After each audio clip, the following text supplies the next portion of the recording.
Hello, welcome to the stream. Hello.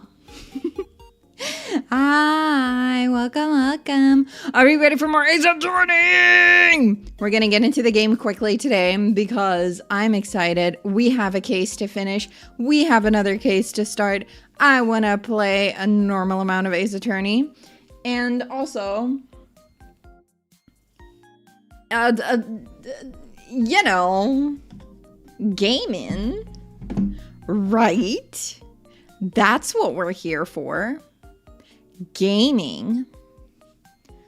Or are you guys here for me? How was you guys' weekend? Did you guys have a good weekend? How was the weekend? Was the weekend good? Did you guys have a good time? I had a very chill weekend. It was actually my first weekend where I didn't really have anything planned for like the entire weekend. So it was super, super chill. Super chill. I am very happy that I had a weekend like that. And it looks like my next weekend is going to be like that too. And I am looking forward to that, actually. Very much looking forward to it. I had a really good time just being at home and chilling. I did my chores. I cleaned the spaceship. I did the important things. But then also I chilled so much. There was so much chilling. You vacuumed your car. Ooh, that's a good chore to like get done too, I feel like. Very good chore to do. Very good chore. So we've all been busy, huh? Tiring weekend, but fun tiring. That's good. That's good. I just didn't really do anything besides tidying and cleaning the spaceship a little bit. And Papa Star got me a new wardrobe. Yippee. And my new couch is arriving next week Friday. Or not next week, this Friday. And that's about it, actually. But it's exciting. I'm looking forward to it. It's exciting, fun time. Yippee-yay, fun, right? And I'm so excited about getting my new wardrobe. My Papa Star is gonna pick it up sometime this week, hopefully, and then bring it over. And then we're gonna have to build it. And then my old wardrobe, we're gonna toss it out the window. No, we're just probably gonna get rid of it because it's kind of falling apart if you take it apart. It was a hassle putting it back together when I moved. And I'm probably gonna toss it out because it's not super great anymore. Like it's been worn down quite a bit. But I mean, what did I expect? We moved it like 3 times, so you know, it's okay. It's okay. I'm not upset. I'm very excited for the new wardrobe. It's going to be bigger, better, stronger, mostly bigger. I just needed a bigger wardrobe, man. I just really needed a bigger wardrobe. My clothes do not fit in this wardrobe. I don't have a very good inner layout of my wardrobe, I feel like. So I'm excited about the new one and excited about moving all my furniture again. Because I've decided that it's gonna look different and look better if I do it a certain different kind of way. So that's what we're gonna be doing. It's gonna be exciting. I'm looking forward to it. And yeah, it's gonna be a good time. So if all goes well, hopefully by the end of this week, I'll have my couch finally and my wardrobe. Yippee! Very excited. You don't know how people use wardrobes and closets. You kind of just give up. Run the pile strat. Honestly, I will not lie and say, I'll tell you guys honestly that I also use the pile strat a little much. Every now and then I clean out my wardrobe, but the problem I'm having with my wardrobe right now is that it's messy because I don't have the space for all my clothes. So yeah, there's a lot of clothes that don't fit in my wardrobe, and hopefully the new wardrobe is gonna fit not only all my clothes but also some of my cosplay stuff. Hopefully, that's what I'm hoping for. And then hopefully I don't have to get a second wardrobe because I would like to avoid getting a second one. So because if I do, then my bedroom is just going to be wardrobe central, and I don't really want that. I would like a cuter look for it. So I have other ideas. I have other plans for this bedroom. I should have peed before I started stream. I thought to myself, I do not need to have this idle meeting. Turns out I do. I am absolutely stupid. Turns out I do. but you know, I was like, no, I'm gonna be fine. I was like that one child that's like in the car where parents are like, shouldn't you pee before we go? And they're like, no, I'm fine. And then 2 minutes into the car ride, you're like, oh, Mom, I need a pee. And they're like, oh man, are you kidding me? That's me right now. Maybe get one of those vacuum storage containers to compress some of the clothes you don't use as much. Yes, I was thinking maybe I'll get like vacuum bags for my cosplay stuff that I don't use a lot. Because there's definitely some costumes that I don't want to throw out. I might wear them in the future, or I want to work on and like improve them a little bit, but I'm not using them right now and probably won't be using them in like the upcoming year. So I should probably do that. I know that my Papa Star's partner has a vacuum thing, but I think it's for food. Could you use a food vacuum thing for clothes too? I don't know. I don't actually know. But yeah, it's not on top of my list, the cosplay stuff, but it would be so nice because there's a lot of boxes still in my bedroom from the move, and all those boxes are cosplay and gaming stuff. Like, it's gaming stuff, like display gaming stuff, like special editions of games, cool, my figure collection, stuff like that I would like to get another nice shelf for. And then the rest of it is mostly cosplay stuff, like cosplay crafting tools, mostly cosplay crafting tools, honestly, like crafting tools for cosplay and some other craft stuff that I would like to store somewhere else. So I really hope that this wardrobe is gonna look as nice as I imagine it to. So yeah. Don't mix food and other dirt. Yeah, probably shouldn't be doing that, but you know, I don't know, maybe it's just a regular vacuum thing and she used it for food. I don't know, actually. A vacuum seal. I will have to ask. I don't even know if she still has it.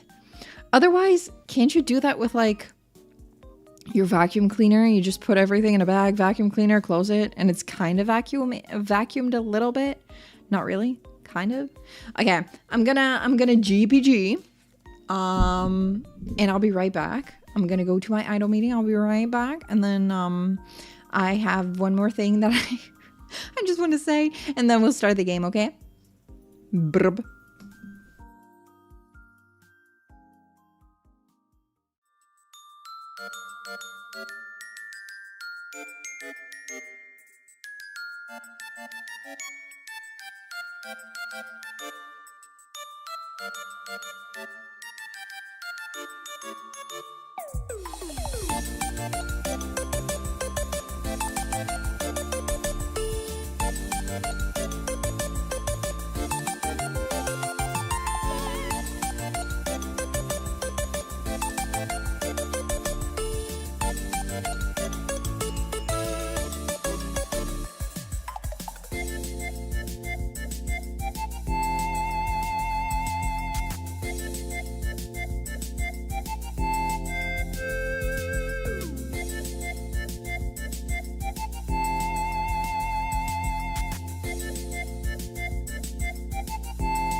There I am again.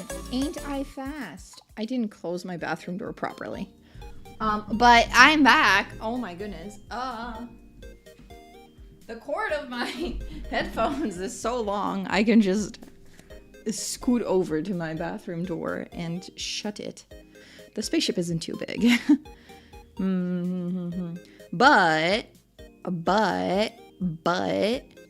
The one thing that I did today that was very fun and exciting is I booked 2 out of the 3 hotels for my Japan trip this year. Oh my goodness. I know when it's gonna be.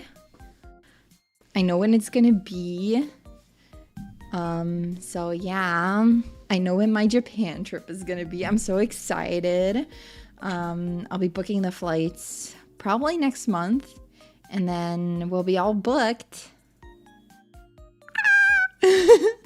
I'm so excited. I just need to figure out the last hotel for like the last week. I have a few choices. I'm still doubting, but I have a very nice ryokan to stay in the first few days. And then I have a very nice hotel with an onsen and a nice breakfast that I booked. So that's gonna be fun. Japanese practice stream when? Honestly, I've been thinking about it. I saw a person on TikTok do Japanese reading streams like every night, and they would read just Japanese texts. And I was thinking maybe we can do a stream like that. Maybe we can do a stream like that where I just read. And it can be like a co-working stream kind of vibe, you know? We'll play Spirit City lo-fi sessions and we'll just be like, yeah, you want the ryokan with a private onsen? Yeah. I wish for that too. This ryokan doesn't have a private onsen, but it's super nice. I read some reviews on it. It was super cheap. It was extremely cheap, but the reviews, it got like it was like 9.5 out of 10. I was like, that's crazy. How can you be that cheap and have a 9.5 out of 10 as a rating? Because I was like, okay, I kind of wanna like go big or go home, you know? Just go big or go home kind of fun thing. I want to stay near ryokan. It would have been so fun. And when I went with Mama Star, this is nothing against Mama Star, by the way, that would be so rude. We looked at the ryokan, but Mama Star's hips and legs sometimes hurt like really bad, so she wasn't sure if she could sleep on tatami.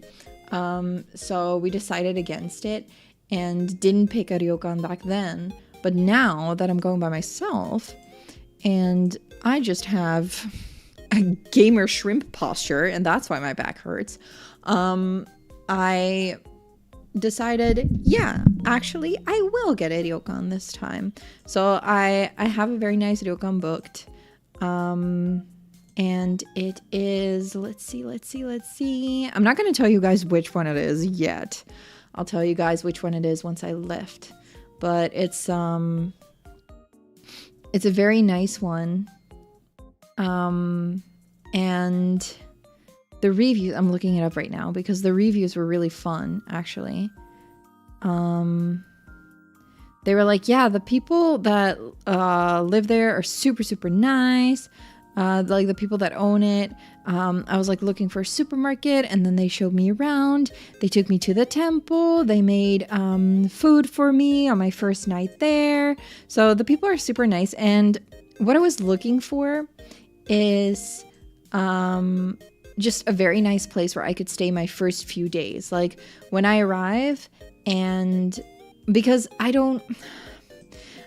will be honest and admit I'm just a little bit of a princess when it comes to like accommodations.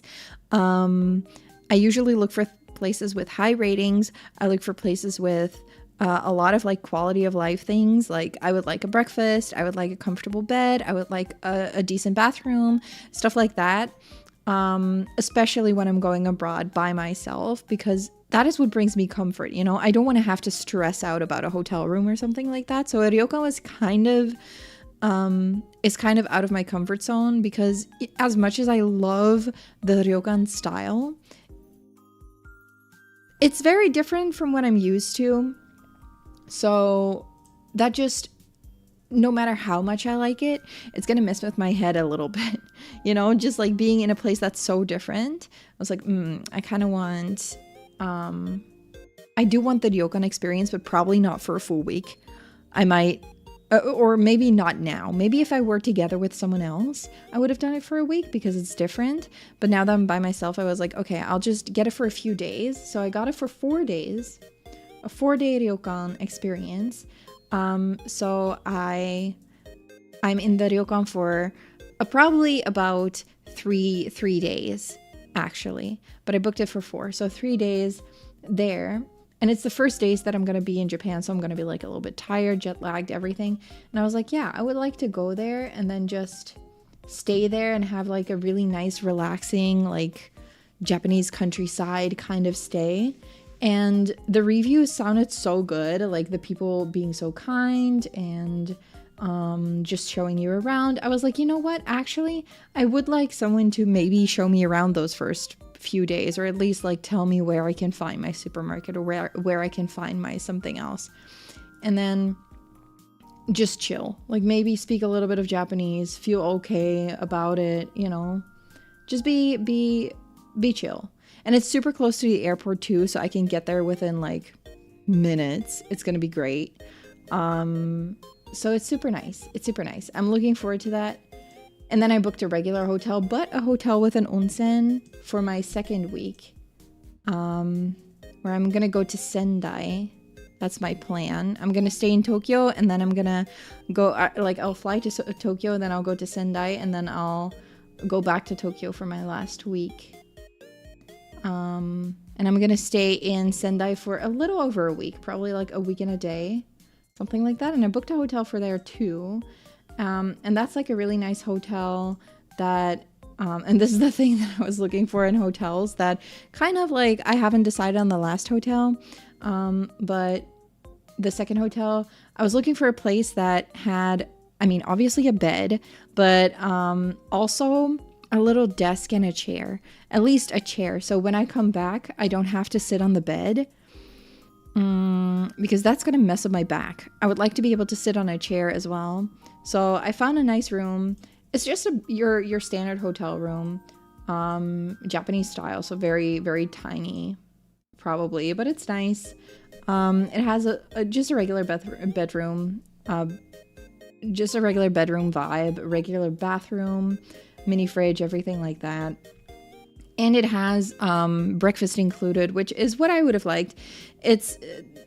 I'm not sure if I'm going to eat the breakfast there every day, but just in case I would like to get some breakfast, I can get it there, which is nice. And they have an onsen as well, like a tiny one, which feels really nice. So yeah, obviously bed but tatami are nice too. I do actually really like tatami. I've slept on futons before, and I do really, really like them. So I might actually, for my last week, also book a ryokan, depending on what it's like, or maybe like a Japanese style room. I've seen some places that kind of do this Japanese Western mix style room. So maybe something like that. And because I saved so much money on some, on my first accommodation and my second one too, actually, they're not too expensive. I might be able to kind of splurge a little bit on the last one. I'm staying in Tokyo or near Tokyo. I was thinking maybe staying in Ikebukuro because I really liked Ikebukuro when I was there. Really liked that area. I thought it was really fun. Mama and I went back to Ikebukuro another day when we were there because we liked it so much. So I thought to myself, maybe I should stay in Ikebukuro when I'm there because I just really like that place. So probably gonna try to find a place in Ikebukuro, and otherwise, I'll find another place, but Ikebukuro is like my preferred place to go to. Probably will end up there. No pod hotel. No, I've stayed in a capsule hotel before. I've been there. Have I been there twice? No, once I think. I've stayed in a capsule hotel for like a few nights. It's fine. It was cozy. It was very nice. I didn't feel claustrophobic or anything. It was really nice. The only problem is that the bathrooms, like just going to the bathroom and taking a shower and those kind of things, it's like it's shared. So it's kind of like it's like when you go to a camping place, right? Like those bathhouses. So it's kind of like that, which is fine. There's nothing wrong with that. It's just I get nervous having to like poop in the same place that other people go to the toilet. I get nervous having to poop in a public bathroom, and I already Am I gonna? Yeah, I'm just gonna say it. Whatever. I'm prone to like getting a little dehydrated and getting a little constipated, and I don't want to have to struggle with that in like a capsule hotel when I'm there. I'll struggle with that in my own hotel room. So that's why I don't really like those kind of places. Just I don't feel super chill not having a bathroom nearby. Sorry this is random, but I stumbled on you for my front page, and my mana's so cute. I'll be back to check VODs. Well, thank you, Ren. I'm sorry that the first impression is now about poop. Me getting constipated. Have I been to Nakano Broadway? I have not. I'm not sure if you've asked that before. Someone else might have, actually. But I'm not sure. Stayed in Urayasu. Yeah, made some of your travel be 40 minutes, but overall a bit cheaper. Honestly, I will say, in Japan, my entire like standard and kind of like perspective on travel times is so different. It's so different than it is back home. Because here back home, if I have to travel, because the Netherlands is such a tiny country, right? If I travel for 40 minutes, that's like halfway through the country, almost. That's halfway through the country, depending on where you go. But in Japan, I'm fine with like traveling for 3 hours to get somewhere. So I'm definitely looking at places that are just outside of the places where I want to stay that might be a little bit cheaper. I just really like Ikebukuro, so I might want to stay there, but I'm definitely looking at other places. I saw a place in Saitama that might have been fun to go to.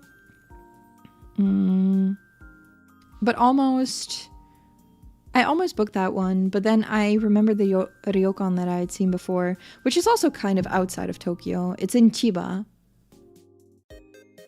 It's near Chiba, so I'm staying there. And then to Tokyo would be like half an hour, 40 minutes. To like Akiba, for example, which is fine. And then Ikebukuro is like 10 minutes and half an hour to Akiba, which is nice. And the trains in Japan are super convenient. So I don't mind a little bit of travel time. I wanted to go to Sendai because I also would like to go to an island again. And there's like a port there. You can take a boat, like take a ferry, go to an island. I feel like that would be super nice to do again. So yeah, but then just to get to the ferry is like, I think it's an hour and a half, which is fine. It's not too bad. So definitely looking at places like that too. But yeah, we get there. Anyway, that's enough talking about my Japan trip that I'm solely planning. But I will definitely stay hydrated. I'm like definitely gonna try and stay hydrated when I'm in Japan. It's just I get so nervous. But we're gonna be playing Ace Attorney. Should I whip out my controller for this one? Did I play it with controller last time? I think I did. I'm gonna whip out my controller actually, just for like comfortable position, and then we'll get into the game. Let's go.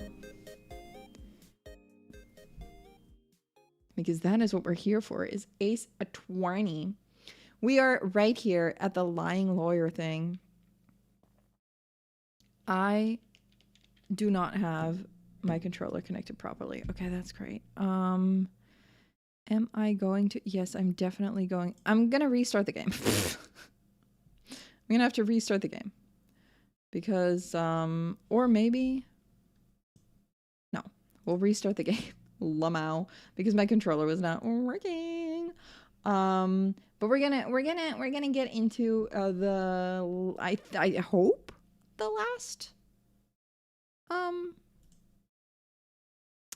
cross-examination of the first case, but we shall see.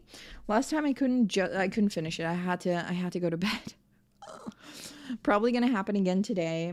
I'm gonna have to get to bed at some point, but it's all right. It's all right. I'm I'm nonetheless super excited about the game. Why is my controller not working? Hello? Can we please? Ah, there we go. Okay. It's working. It do be working.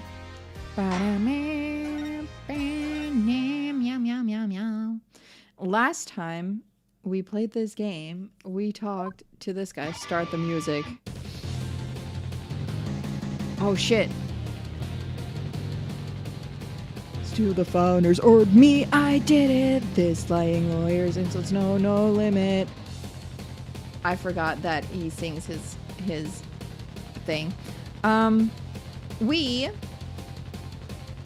went to the town. The sound, it's a little bit too loud like this, isn't it? Maybe this is better. Nice and kind of loud. Is the sound good like this? How's the sound? Is it too loud? Is it too quiet? How is it? A little bit too loud, a little bit too quiet, a little bit perfect? How is the sound, guys? How is it? How is it? You guys tell me.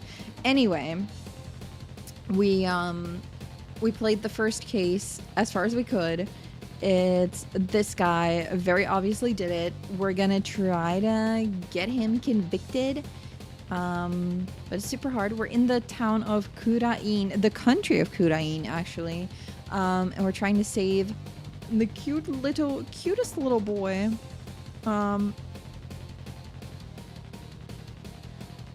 Called I'll Be Your Guide. And this guy, super cute guy. This is our victim. Cool. Her benevolence. Peace, love, and understanding. And Gasp and Pain is here too. We're just gonna play the game. Let's get at it. All this time I guarded the orb faithfully. Sacred duty to the Holy Mother, easy to see. Hands unclean, the accused did the deed. Forced the box open, no key did he need. Lying lawyer, condemn him to hell. Kick him, throw him into a prison cell. All right. We've now heard from both sides.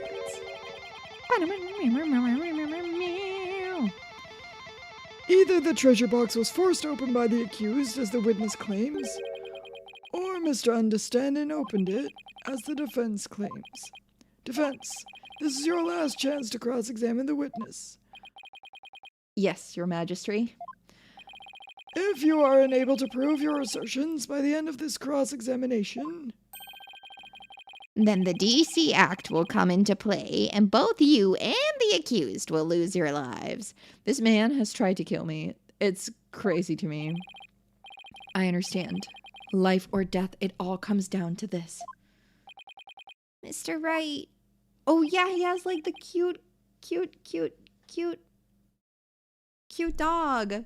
If you want to submit your Ace Attorney names, please do so in the Q&A section. We'll read these at the end of stream. Otherwise, I might miss them. But I'll read some suggestions at the end of stream. Don't worry, Albie. I'm here to defend you. I promise it'll be all right. Thank you. I believe in you, Mr. Wright. I know you can win this for us. And after we win, we can go see Miss Maya. Together! Yes, we can. It's a deal. I can't let Albie down. I have to win this trial.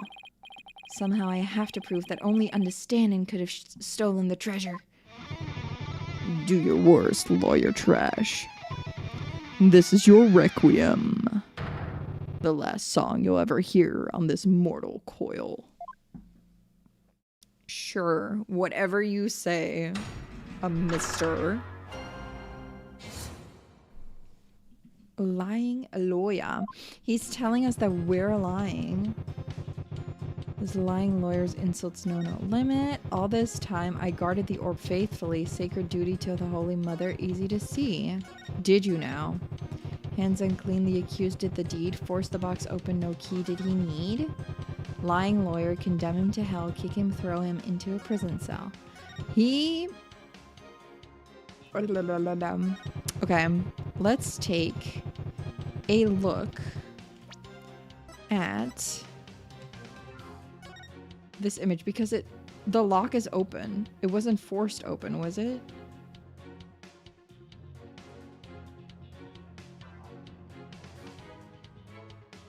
I don't think the... Yeah, no, it was just... It wasn't even forced open. It was just opened. So someone did use a key. Not even the Magatama key can open it. Glows in the dark.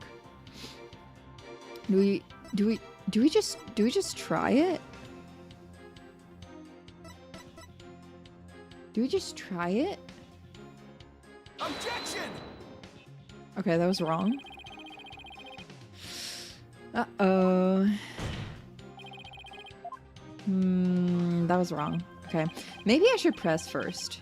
Ask him a little bit more. That's usually the strat. Maybe we should press first and ask him about it. No key did he need is what he says. So let's press him on that. It says no key. The defendant didn't force the box open. That's a lie. In fact, you're the one who opened it. Isn't that right? Come on. You just saw for yourself, didn't you? The lock was busted on account of the box being forced open. Oh, yeah. Well, there's your proof right there. Ah, score 1 for the metalhead. Look, if the accused really didn't try to force his way into the box, then how do you explain why the lock was busted and wouldn't open for you earlier? How do I explain why the box wouldn't unlock earlier? Maybe there's a different way to open it. Probably. There's a different way to open the box. Huh? What are you talking about? There's a secret trick to opening it, to protect its contents from being stolen. And you're the only one who knows how it works, isn't that right? Oh, this is not gonna work. Are you for real? You've been watching too many movies, lawyer man. Ah, so you're one of those tourists. Honestly, Mr. Wright, did you come expecting magic and mystery around every corner? I'll have you no defense. The kingdom of Yuririn is not some sort of fantasy funland. It's true, I don't have any real grounds to make that assertion. And yet... Oh yeah, I feel another song coming on. A little number about a crazy lawyer with wild, fantastic ideas. The real method to open the lock, you say, delusional man, there ain't no other way. Ah, new verse. Please do add it to your testimony, Mr. Understanding. Okay, that's good, that's good. There ain't no other way. Definitely need to present on this one. Can we... The key didn't work. Let me... There must be another way. No. Can I examine the box further?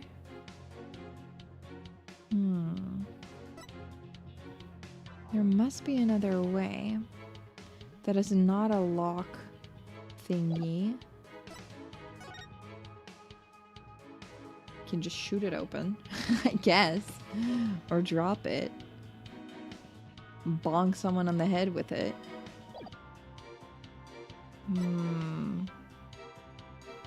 Not in the Magatama key can open it. You know what I'm gonna do? Play Ace Attorney the way it was intended. By save scumming. By save scumming. Let's go! Courtroom is in Chinese, it's Kurainese. We are in Kurain. We're in a foreign country. This is the way we play Ace Attorney. But yeah, you can say your wish out loud if you want to share it with the class. Okay, let's see. What do we have here? I'm thinking maybe either the key or the box. Objection! Okay, it's not the key. It's not the key. That's fine. It's alright, it's alright.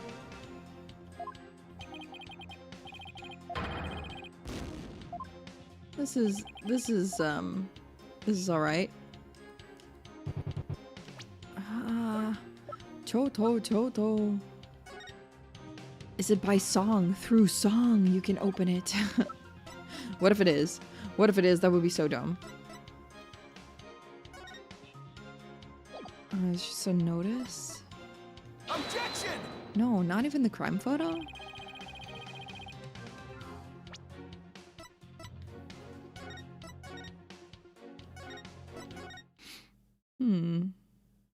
Should we press him on that again then? We can try. Ask him about it. Delusional, am I? We'll see about that. Wild ideas, that's called delusion. Mixed up lawyer drowning in confusion. Indeed, the defense's sinful wrongdoing has made him lose touch with reality.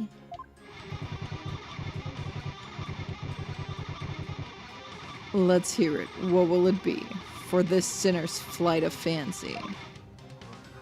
I don't know. Nothing, because I'm not the delusional one. I just know there's gotta be some secret trick to opening the treasure box. Wow, I forgot how to read for a second. Oh, really? And where exactly is the secret hidden? Oh, dang it. It's obviously hidden in the key. What if it's in the key? I'd like to examine the key, if you please. You don't know when to quit, do ya? Here, go ahead. Examine it all you like. Nothing. I don't see a thing. Well, defense, what have you discovered? I'm afraid I haven't discovered anything, Your Majesty. Here, I'll return it now. I told you, didn't I tell you? Yes. You told me. There's just no reasoning with this man. The accused forced the lock open. There's no other explanation. That's right. He desecrated the box by opening it without using this Mitama key. Wait, what did he just say? I'll sing it as many times as I have to get it through your thick lawyer skull. Mitama? Only the Mitama key unlocks the treasure. Force it and reap the founder's displeasure. But the Mitama, isn't that the instrument he's playing? No, Mitama means soul. Mitama means soul. We had a language class last time. For the forgetful defense's sake, could you please add that to your testimony? If I have to. Carve it into your brain, lawyer man. Only the Mitama key unlocks the treasure. Force it and reap the founder's displeasure. But this is not... This is the Magatama key. Objection!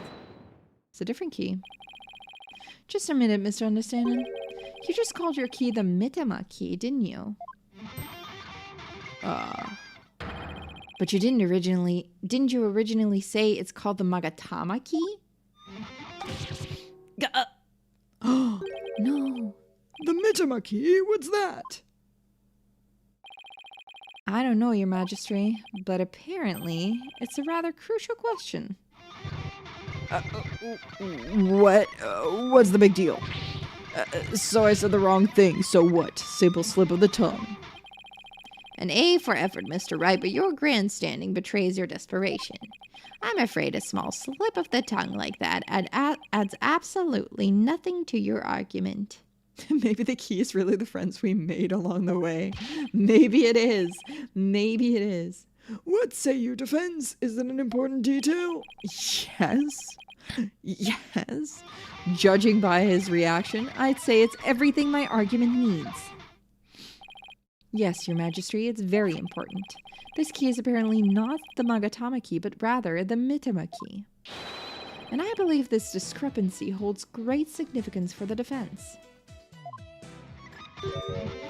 Nah, man, just a meaningless mistake. Insignificant. You're riding the crazy train to nowhere, lawyer man. He is sweating like crazy. Your Majesty, please don't pay the defense any heed. It's all nonsense. To tell the truth, I'm not really clear on what the defense is driving at myself. However, I am eager to find out. What? Defense, you will explain yourself like your life literally depends on it, because it does. Now then, is the name of the key an important detail? Yes, it's an absolutely important detail. I think. Because the Mitama key is connected to the founder's orb. I see. Very well, in that case, please show the court the grounds on which you are basing this claim. The grounds, Your Majesty. You can, of course, show grounds, can you not, defense? Of course. What else can I say? I have to come up with something, anything, even if it's just a bluff. The Mitama key. Mitama. There has to be something somewhere that ties Mitama and the orb together. Wait a minute. I think I know. Don't keep me waiting, defense. What evidence shows a connection between the Mitama key and the founder's orb?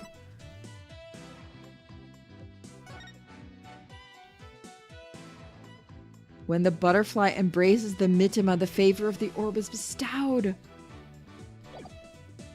Take that! It's the song lyrics. What's that? The Song of Ceremony? All this time, the answer was right there in front of me. It's right there in the Song of Ceremony performed during the Dance of Devotion. Your Majesty, the Song of Ceremony tells of the treasure of the founder of Kurainism. But hidden within its lyrics is the secret behind how to really open the treasure box. Holy Mother! Mother!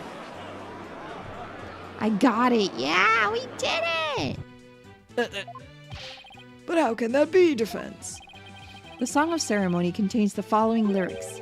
When the butterfly embraces the Mitama, the favor of the orb is bestowed. I believe the Mitama here refers to the Mitama key. Well, yes, it is the same word, but that doesn't mean... We've been calling this key the Magatama key, and that's why I inserted the key into the lock with the Magatama design on it. But that was obviously not the right way to use it. And I suppose you know the right way? I do, Your Majesty. To use the key properly, you have to first...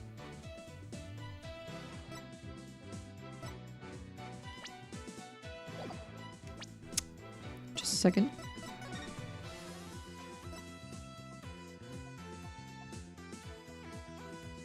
Oh!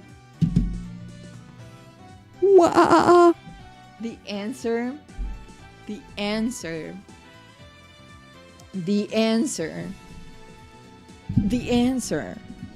Look at the oh my god. It was right there the entire time. Could have seen it from the start.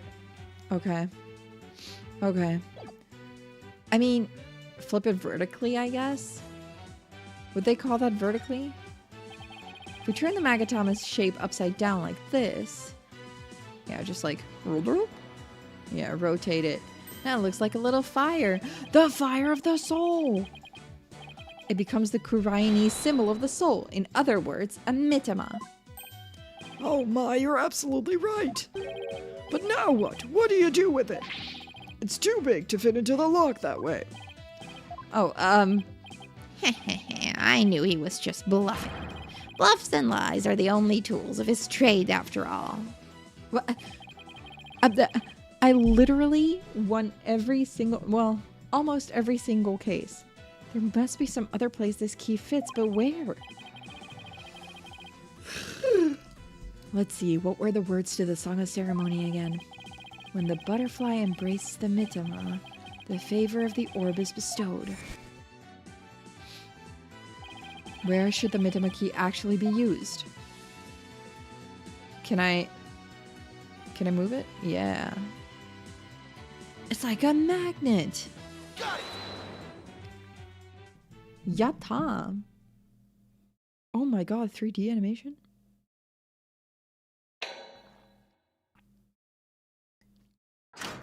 What a satisfying click. What a satisfying click. Oh my goodness! The treasure box, it really opened! No way, man. What? No! And that, ladies and gentlemen, is the real secret behind the Song of Ceremony. Roll credits is the true key to opening the treasure box. Oh my god, I like how Payne looks. His hair going like backwards like that. That's funny. It's all over, Mr. Payne. How so? Let's say someone was fooled into trying to force the front-facing lock open. Sadly for them, it won't budge. That's because the lock is, after all, just a decoy. Then what you're saying is... Neither the victim nor the defendant would have been able to open the box. They therefore had no way of stealing the treasure. The only one who could have stolen it is the one man who knew about the Mitama key. Peace, love, and understanding. Ah! But I'm not done yet. Please recall the scene of the crime. On the floor by Mr. Roll's body was the very unlocked and very open treasure box. Only someone who knew how to open the box could have left it in that state. And so there can be only one true culprit. Me-tamaki, you-tamaki, us-tamaki, everyone-tamaki. Admitted, Mr. Understanding. Understanding. I should pronounce it right. You're the one who killed Mr. Roll.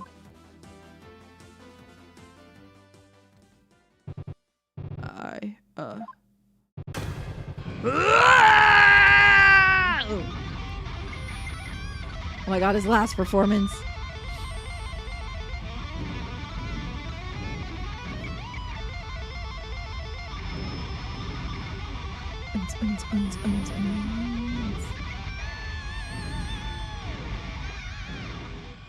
Okay, I mean, he did shred that thing. Uh-oh. Oh my god.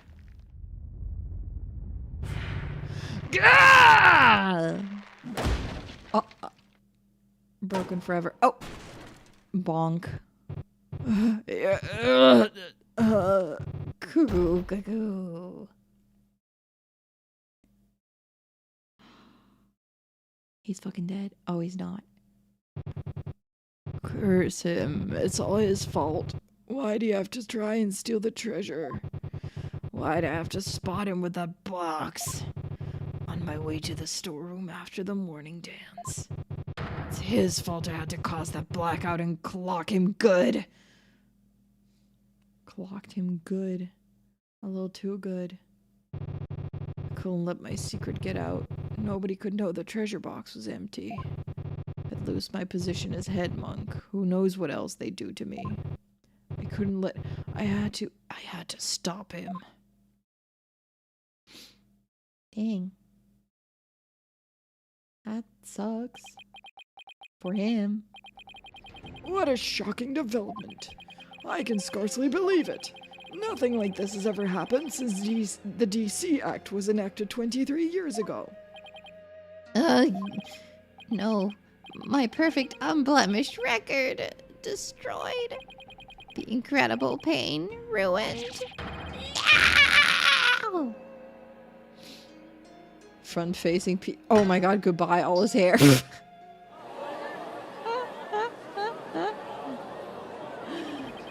The lawyer really win? I can't believe it. No way, this can't be happening. Peace! I said peace! Honestly speaking, I'm just as shocked as everyone else. But the truth has been made known, so it's time for me to give my verdict. In the name of the Holy Mother, this court finds the accused. I'll be your guide. Not guilty. Oh! Instead of like the confetti, We get... Oh my god, this game is beautiful.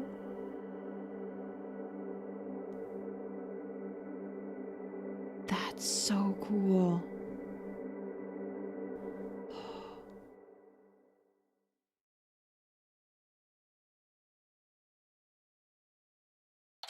Oh, that was really nice.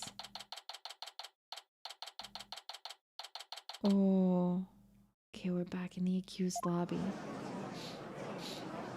Imagine if it's Gumshoe spreading the butterflies. I miss Gumshoe. There's still quite a commotion. The people from the gallery show no sign of clearing out. I can't believe it, not guilty.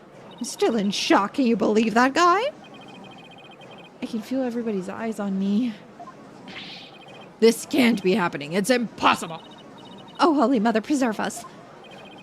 I've never been in a defendant lobby quite this uncomfortable. Mr. Wright! Oh, I'll be. Thank you so much for what you did for me. Oh, Shadow, he's so cute, look at him. Yeah, the first not guilty in 23 years. Honestly, that's crazy. I'm just glad it turned out okay. It was touch and go there for a while. I'm really sorry, Mr. Wright. I had a really hard time trusting you at first. That's okay, Albie. I know how unpopular lawyers are in this country. Now I do. But how did it ever get this way in the first place? Allow me to explain. At least, I wish I could explain. But I don't really know why. I never even questioned it before today.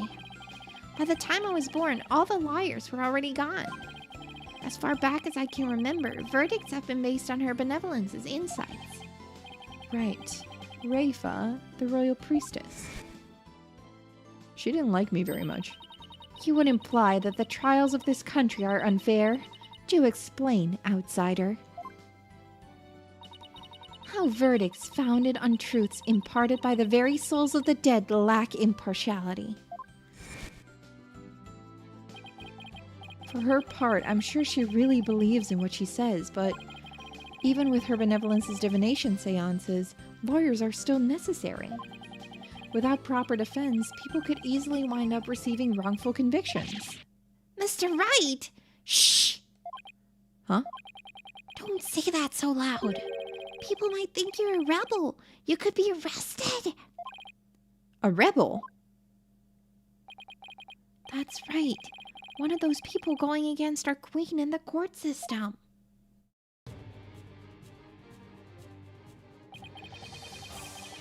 They call themselves the Defiant Dragons. Oh my god, they've got the Dungeons and Dragons logo on their flag. Oh my god. And they're led by a scary guy named Dirk. They'll do anything to overthrow her eminence, even commit crimes. Dirk. I remember people in the gallery mentioning that name. Interesting. The things you're saying sound a lot like the stuff they say. But you're not scary like that Dirk guy. Yeah, he's so evil. Did you see his red eyes? He is extreme evil. Wouldn't they have to reevaluate all the cases in the past 23 years now that they've shown the visions can be flawed? Yes, but I also think that everyone who was guilty back then is now dead. They were very trigger happy with killing people. Executing people. From what I've seen. Pardon the intrusion. Who is this? Okay. My rich guy voice. He looks like... He reminds me of Red White from the first game, but different. You, yeah, you. I want to talk to you, see? Flight, is it? Right, sir. Phoenix Wright. And you are? I'm the Kurainis, Minister of Justice. The name's... Okay. Inga Karkul Kurain. I oversee the whole legal shebang. I was watching that three-ring circus in there. You were? Wow, the Minister of Justice. I was like an old gangster. Oh dang. Maybe I'm wrong. I don't really know how to. He's more of a gangster than Red White, maybe. Yeah. So he's in charge of the entire court system, Defense Culpability Act and all. Minister Inga, how are you, sir? Run along, mini monk. Grown-ups are talking here. Yes, sir. Very sorry, sir. Oh, he's so cute. May I help you with something? Just wanted a good look at you. Guys like you aren't exactly a dime a dozen around here. Huh. Well then. He's eyeing me like I'm some kind of exotic creature in a cage. Oh yeah, might as well share this little morsel with you. Turns out Roll was a seasoned thief, a repeat offender, see? Had my men look into it and they found all the booty he'd pilfered right there in his digs. But he seemed like such a nice man. Why, Mr. Roll, why? Oh, even the dog is sad. Guess he was doing it for the family. What a mook. A mook? How can you say that? Guess that kind of sob story gets you common folk all misty-eyed, huh? Anyway, another thing. I had my men check out that understanding fella, too. He wasn't the one with the sticky fingers. It's the insurgents. What? They put the squeeze on our head monk, apparently. So he gave up on the founder's gave up the founder's orb and tried to keep it hush-hush. Wow, I see. Thank you for letting me know. Yeah, say, White. That was a cute little number you pulled in my courtroom today, wasn't it? First not guilty ruling in 23 years. You're making waves, see? Stirring the pot. Catch my drift? Oh, well, Yikes, I'm in for it now. But thanks to that song and dance, we know our precious national treasure got nicked. So I'm gonna call it a wash and let it slide this time. But all I did was defend the accused. You do best to read between the lines here, chump. You're standing on thin ice. You get my drift? Even a dirty, no-good-nick punk knows to cash in his chips before the house steps in. Do us both a favor and keep an eye on the path you're walking down. You never know whose toes you might be stepping on. This ain't your turf, buddy. Never forget whose soil it is you're standing on. That's a scary and intimidating guy. Surely he won't be a problem later on. Yikes, he was kind of scary, wasn't he? Yeah, well, no use worrying about it. We have more important things to think about. Such as when can we continue the sightseeing tour? Tour? Oh, any time, sir. We still have plenty of time until Ms. Maya's training ends. And there are still lots more temples to see and all kinds of local foods to eat. I can show you the natural beauty of the area and the waterfalls used for training. And I haven't shown you the breathtaking mountain view from the Plaza of Devotion yet. And there's this place where they... All right, slow down, Albie. There's plenty of time. And when we're done with all that, we can go see Miss Maya together. Yeah, you bet. Maya. I wonder how she's doing. Hope she's okay. Yeah, and then we never heard from him again. Probably we'll never see this guy with his cigar. So, how about that not guilty, jerk? I heard. What? Sounds like the winds of change are beginning to stir. Watch her get sued in the next case. I hope so. I hope they put Maya through it again. Not because I don't like Maya, but just because it's a staple of the series. They have to accuse Maya of murder. Please accuse Maya of murder. It's all I wish for. The Magical Turnabout, episode 2. I've heard a lot about this, and by a lot I mean very little, and by very little I mean I heard that everyone hates this case. Is it this one? I think so. Alice in Wonderland theme. Trucy! Behold my might! Trucy? The dragon? Oh my god, she died. Trucy dies in this game? Oh my god, magical girl Trucy, let's go! She's too cute. Oh my god, he's... Oh my god, wasted.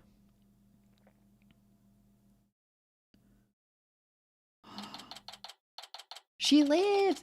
This one is great. It's probably the worst case in this game, but didn't think it was too bad. Oh, is it the one with the clowns? Because that's the one that I've heard that it's... I've heard people hate that one. I'm not sure. There's one whose design I really like, though. Can't wait till we meet her. Ooh. Stage. Trucy! And that's how the evil magician, Mr. Reus, Died. Ah! I couldn't read it in time. See you for Act 2, everybody! She's so cute. Athena!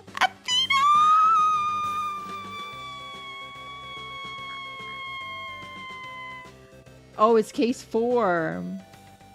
Oh, case 4. People hate case 4. Okay, it's not this one. People like this one. Case 4. No, not Turnabout Big Top. I hate Turnabout Big Top. I hate Turnabout Big Top. Bravo! Bravo, Trucy! Wow, Apollo, wasn't that a great trick? You bet. I've never seen such a great magic act.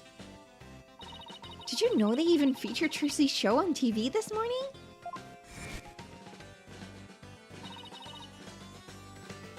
Penrose Theater. A well-known gateway to success for entertainers. It's here at this famous theater that we'll finally get to see Trucy writes, Trucy in Grimmaryland. I still have no idea how to pronounce that name. The long-awaited revival of the magic of true Grimmari. Yeah, Athena's motto has changed. Can I tell what changed from the previous one? Her face is different. Her face is different. I feel like her eyes aren't as bright as they used to be. Her mouth is bigger. Her mouth feels... I don't know. Her face is different. Her face is different. Her face is different. Is it her face? Watch it not be her face, then. Embarrassing.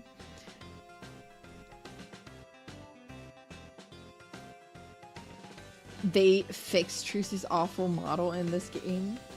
You thought it was awful? Her face looks photoshopped. It does kind of look photoshopped. Oh, do we just say Grimmery? As in like, oh, Grimmery. Like a Grimmery, like grimoire, Grimmery. Is the bow? No! Is it? Alright, well, I apparently don't have eyes. Wow, that explains why there's a TV crew here to cover the show. This is the perfect opportunity to promote the Write Anything agency too. After all, people look up things they see on TV, right? But wouldn't they be looking up the... Oh, but wouldn't they be looking up the talent part and not the law part of our agency? Mamma mia, you're right! We'd get nothing but requests from Trucy's fans, wouldn't we? Oh well, guess we'll just have to make it the old-fashioned way.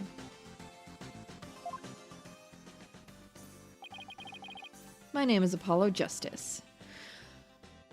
Might be hated. I'm a rookie lawyer with only about 2 years of experience under my belt. We're here to see Trucy's magic show. She's a fellow member of our agency.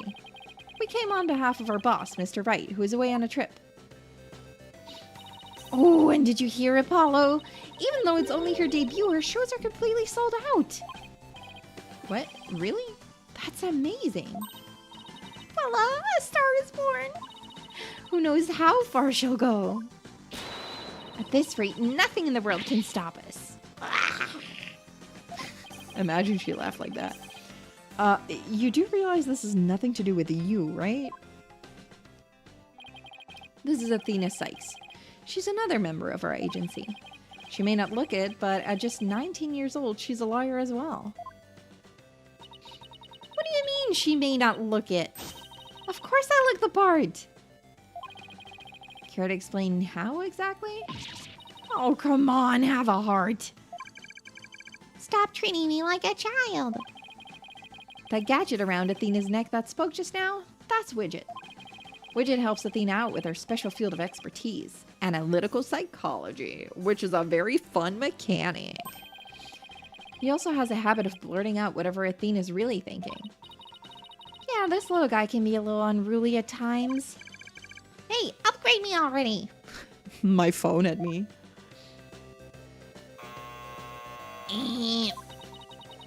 Your attention, please. The show will restart after a 20-minute intermission. We ask that you please be back in your seats before the next act. Thank you. Hey, why don't we go say hi to Trucy in her dressing room during the break? Oh, yes! Let's go see the big star. I'm so nervous. What should I say to her? Don't you see her every day? Whatever you usually say to her at the office every day? Which is like, your free trial will expire in 1 day. Bunnies! Little bunnies! Bunnies! Oh my god, she got flowers and everything. So cute. A big coin. April 29 to May 1. That's not a long time. Get your tickets now. Her costumes, playing cards, her makeup. The magical menagerie. Steel samurai. Bird. Rabbit food and is just 2 carrots. The Penrose Theater dressing room. So this is Trucy's dressing room. Looks like she's busy over there with someone. She looks cute. Could you sign this, please, ma'am? Sure thing. Just the one sheet in this clipboard, right? She's so cute. A fan asking for Trucy's autograph, maybe? I don't think so. It looks like some kind of contract. Thank you very much. I'll get this to the producer right away. Great, thanks. Oh! She's so cute! Polly, Athena, you came! Of course! Congratulations on your big debut! Thanks. Who was that just now, by the way? Somebody from Take-Two TV. They want to turn my magic show into a TV special. They're planning to broadcast it nationwide. Can you imagine? She's so cute! I love Trucy. She's very cute. Wow, you really are a big star. Hey, can I get your autograph later, Trucy? We love the bounce animation. Yeah, she's so cute. And the cape and everything. She's adorable. Sure, my signature is in high demand today. Would you like one too, Polly? Come on. Yeah, actually, I would. Oops, looked like I ran out of flyers. So I'll have to sign your forehead instead. Hey, knock it off! Look, just forget about the autograph. This is Trucy Wright. She's a magician and Mr. Wright's adopted daughter. She's becoming quite renowned in the magic world these days for her impressive skills. A lot of people get this wrong, but Apollo's actual job is being my magic assistant. No, you're the one who gets it wrong. I'm not sure about that, Apollo. Ooh, think you can do that trick you always do at the office for me, Trucy? Okay. Behold, the wondrous magic that can make anything disappear. The panties. Yup. 3, 2, 1, ta-da!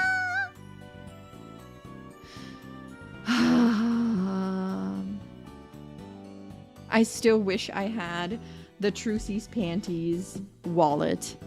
When I went to the Ace Attorney Cafe, the Capcom Cafe, when they had an Ace Attorney collab, they had a wallet in the shape of Trucy's Panties, but they didn't have it at the place I went to. They did not have it. They no longer had it, so I never got it. Sag.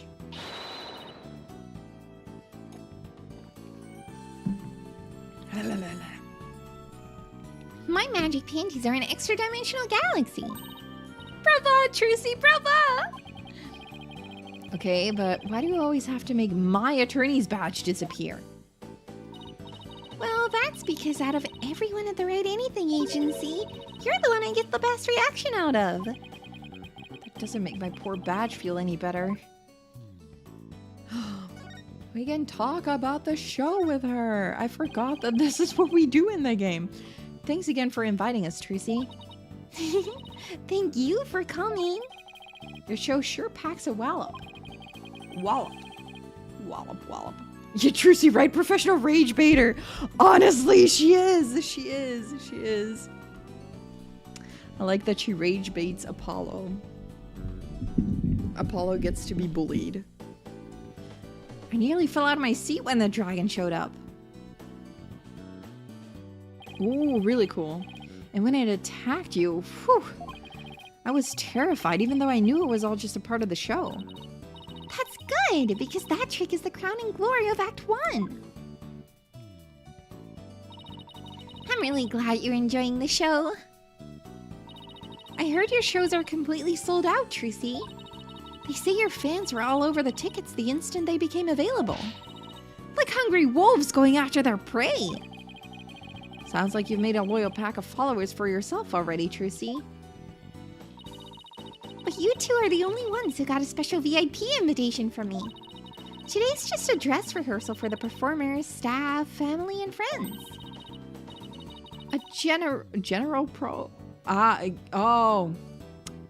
German. Generalprobe.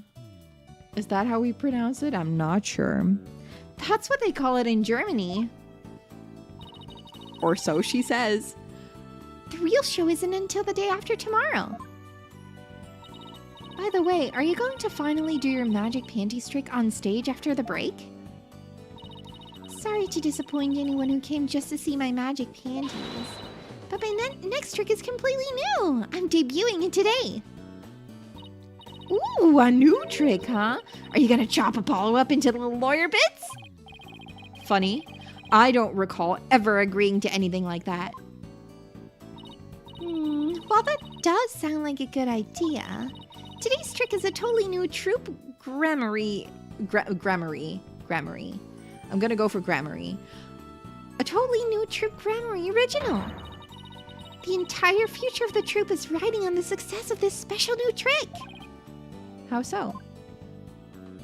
How so? Walla walla, lipstick in my Valentino white bag. I need to see this trick now. The show is really important to me. It isn't like any of the other shows I've done. As the rightful heir to the troop grammary repertoire of magic, this show is my first chance to unveil the tricks I've inherited. Troop grammary, huh? Yeah, I have a poster of them hanging right over there. Very cute. Dook, dook, dook, dook, dook, dook, dook.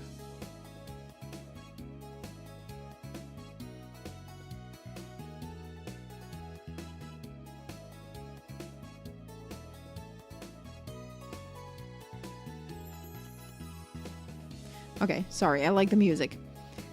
Feels like it's been ages since I've seen a picture of them.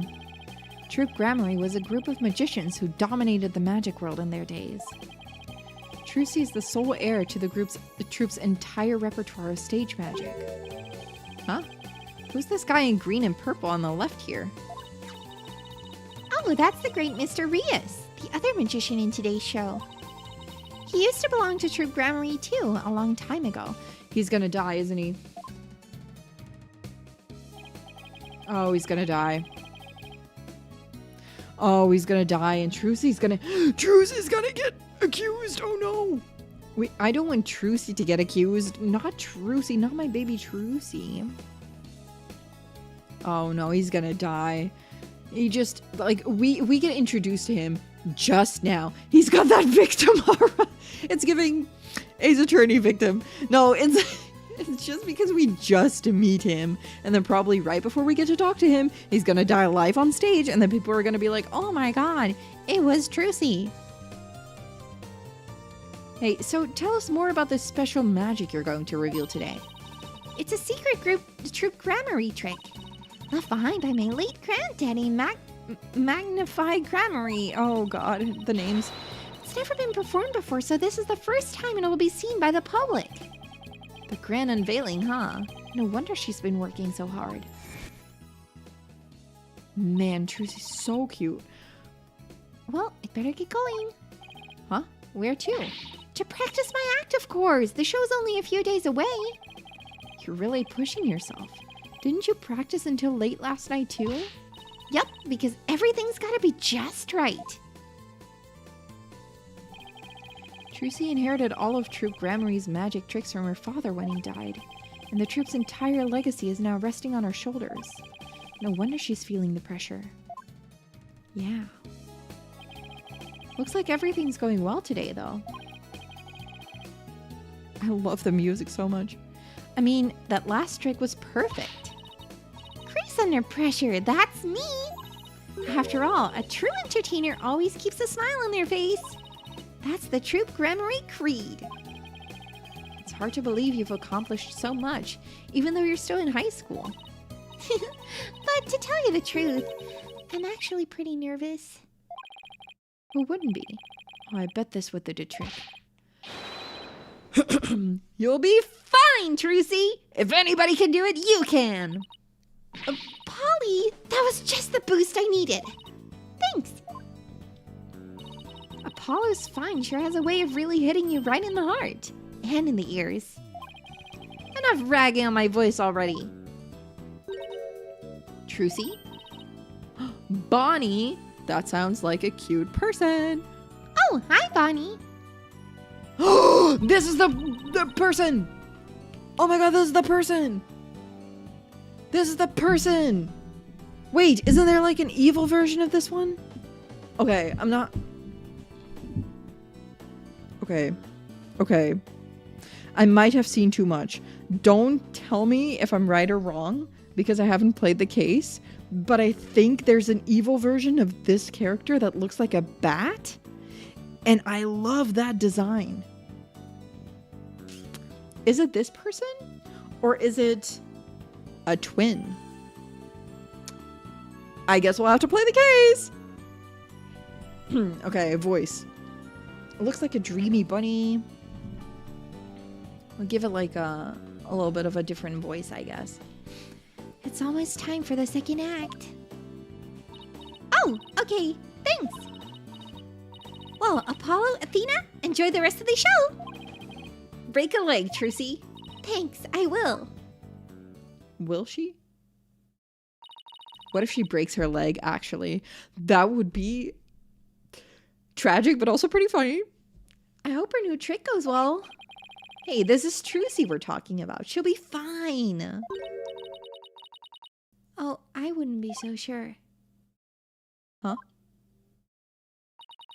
Performing magic is like walking a tightrope. There's always an element of danger. One little mistake can even cost you your life, you know. Why are you saying this? I wonder if she'll make it across today. What do you mean by that exactly? Oh, nothing. Now, if you'll excuse me. She's gone. What was that all about? Foreshadowing is a literary device in which... Truly, what the fuck? Oh my god! The flowers in the background. The roses are from Clavier. I thought it said like congrats and then Fraulein Wright, and I was like, what? Who calls themselves that? It must say Phoenix then, right? But I can't really read it. And then I saw the freaking Gewinners logo. I am blind. I am blind. That's very cute. And very big too. Judging by what she said, I'm going to guess she's probably a magician too. Come on, Apollo. We've got to get back to our seats now or we'll be late. I heard someone in the hallway. Ow, hey, stop pulling. Okay, let's see. Guess it's time to move back to the stage. I guess we'll do that. So silly. April 27, Penrose Theater. Stay. Hurry up, Apollo. It's about to start. I want to see what Teresa's next trick is. You're really wound up today, aren't you? Well, why don't you take your seat and try to relax? Whoa, look! There's a TV reporter over there. With a TV camera and everything. Oh yeah, baby. Athena, sit down. You're blocking people's view. Yeesh, I feel like I'm babysitting here. Hello, everyone. I'm reporting from the beautiful Penrose Theater, where the public performance of Trucy and Grammaryland begins in just 2 short days. But today, they very kindly agreed to give us a sneak preview. Isn't this exciting? Apollo, do you think I was on TV just now? Oh my god, Athena is one of those people who will stand in the background and just wave at the camera and be like, hello, hello. How should I know? But if you worry, you are disgracing our entire agency, that's for sure. Hey, what the heck's that supposed to mean?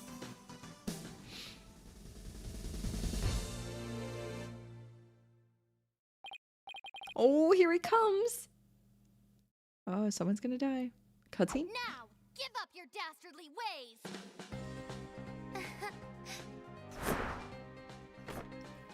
Huh? Over here. I misjudged the voices so badly. Is she trying to kill Trucy? Okay. Come now, Mr. Hat. Offer the girl's life up to Mr. Rias and bring him back to life. Okay, we'll try to copy that voice instead. And change Trucy's voice a little bit. What? Just when and how did she make the switch? What? Does he sound like an anime protagonist?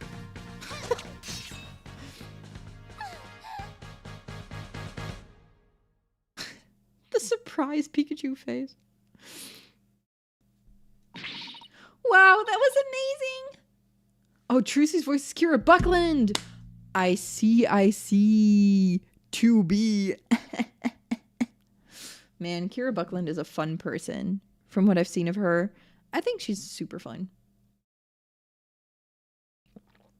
2B cosplay and everything. That was amazing. I have no idea how she escaped that coffin. I'm glad Trucy's escape trick went off without a hitch. Yeah, I'm waiting for blood to seep from that coffin, truly. Oh, we're gonna see a body now. When I open the coffin like this, inside you see a corpse. Mr. Rias? But how? I wonder what's going on. He's not getting up. I can't scream too loud. It's... oh. You think people noticed? Something went wrong there? Oh, what just happened? Oh man, an accident? Is, like, that guy dead? Wait, that's not part of the act? Attention, please. For your own safety, we ask that everyone please evacuate the building.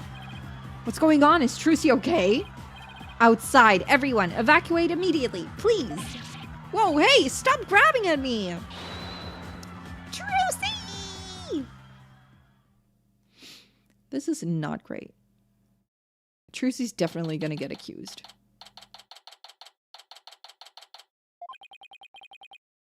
They kicked us out. Yeah, the newly disposable guy is dead. Who would have thought? Not me. Hey, what gives? Will somebody please tell us what's going on? Poor Trucy. I hope she's okay. Hey, here comes that staff member from before.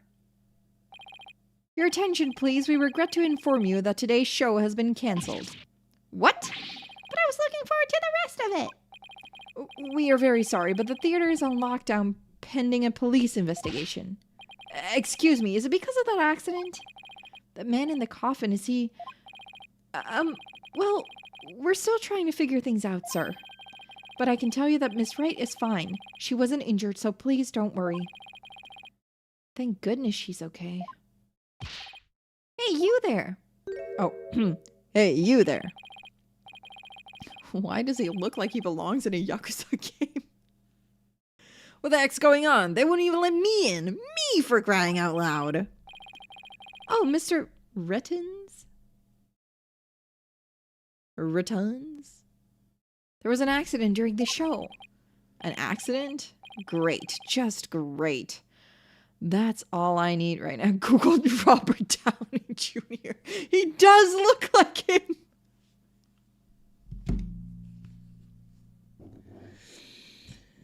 Oh no. He does. He does. He does look like Iron Man. An accident. Great. Just great. That's all I need right now. Do you have any idea how much money we're sinking into this program? And you are? The man behind the scenes, that's who. This is a fine kettle of fish, let me tell ya. Spinning all this is gonna be a real pain in my posterior, believe you me. Spinning? As in covering it up? Look, I gotta get inside. Seriously, can a guy catch a break around here? He's not too happy about this turn of events. I don't think anyone is. Well, there he goes. Why don't we go back to the office for now? I'm sure Tracy will call us once things have settled down. Yeah, I guess you're right. Can we talk about things? No, it's just what to do. Okay, move to the anything agency then. Moving back home. To the office, I guess. Is it Trucy calling? It's no use. I can't get a hold of Mr. Wright. I wonder if something happened to him in Yuririn. She will call from prison. I hope not. Maybe he got caught up in some kind of trouble again, as always. Yeah, trouble's drawn to him like iron filings to a magnet. Hey, Apollo, speaking of Yuririn, they're showing something about it on TV right now. There has been some surprising news coming out of the kingdom of Yuririn. The country recently saw defense attorney Phoenix Wright win a not guilty verdict. The first verdict of its kind in 23 years. Mr. Wright won a trial in Yuririn? Lawyers are said to be highly disrespected in the kingdom of Yuririn, so Mr. Wright's win was an upset victory amidst entrenched hostility. Jesus Christ. An upset victory. Wow, did you hear that? The first time in 23 years. Yeah, but what was he doing in court there in the first place? I thought he just went for a visit. So he was in some kind of trouble, just like we thought. Next, an update on the unfortunate accident that occurred at the Penrose Theater. Oh my god, they're gonna be like, this Wright family? Crazy unlucky. Hey, now they're talking about the accident at Trucy's show. Famed magician, the great Mr. Reyes, was skewered with a sword and died on the spot.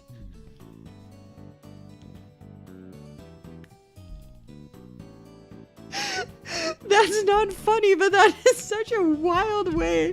What a diabolical way to announce this. Imagine you watch the news. Imagine you're watching watching the news, and they moved to a new topic there. Oh my god. They're like, this just in. Famed magician, the great Mr. Rias, was skewered with a sword and died on the spot.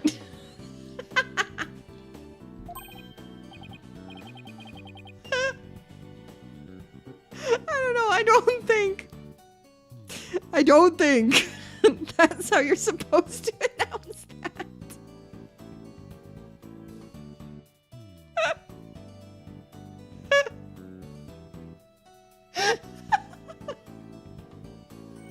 Riri, someone died. I'm sorry. But the way they announced it was just very funny. Why? Kinda odd though. Hazel, contain yourself. Sadie. F's in the chat. Oh no, so he really is dead. And now here's the what?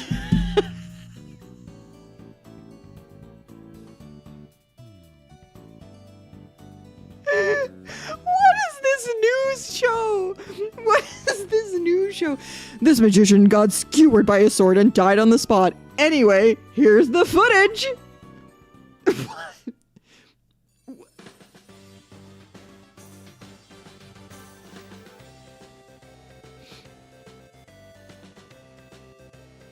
Oh, yeah, they're gonna blame Trucy because of Mr. Hat, huh?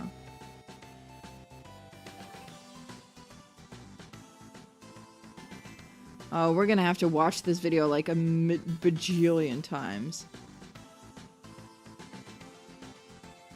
We're gonna have to watch this a bajillion times.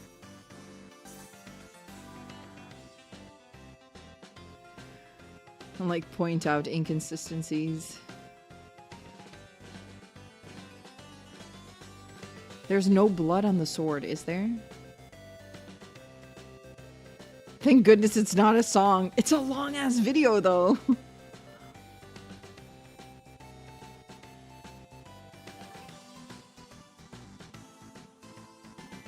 Is there blood on the sword? That's my question.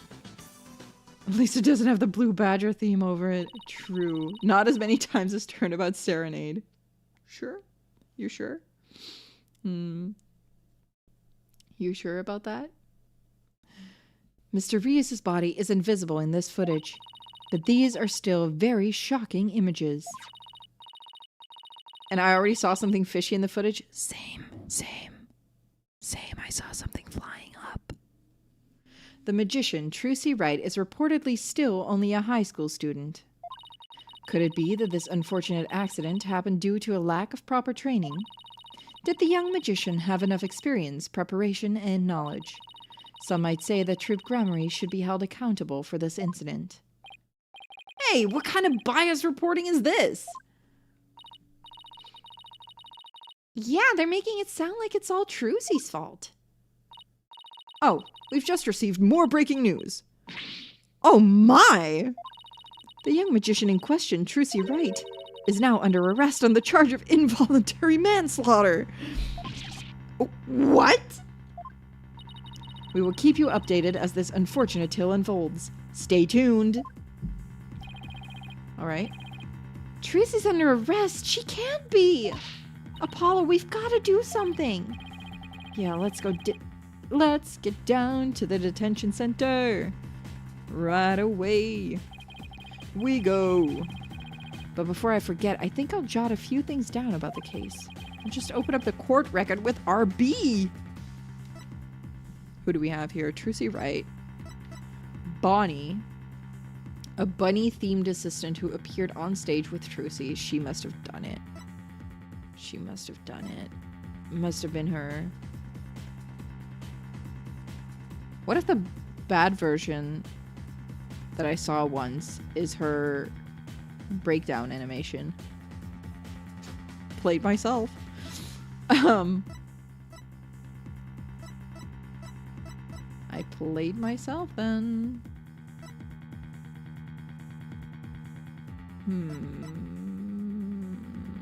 Okay. Flip to this bottommost tab here with... A to-do. Oh, right. Oh, right. Oh, right. The game helps you by telling you where to go, which previous games never did. We're going to the detention center first. See Trucy first. Poor 17-year-old girl. What is it with like 17-year-old girls and getting accused of murder in these games? Poor Trucy. What can we even say to her? Oh, Polly, Athena!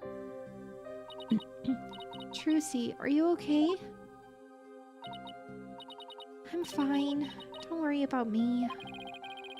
We saw the news about the accident on TV. Guess I can't Houdini my way out of this one. I got arrested and everything. They say I'm the one who caused the accident. Yeah, I know Ace Attorney 5 had the same checklist. I played the game. I played that game too.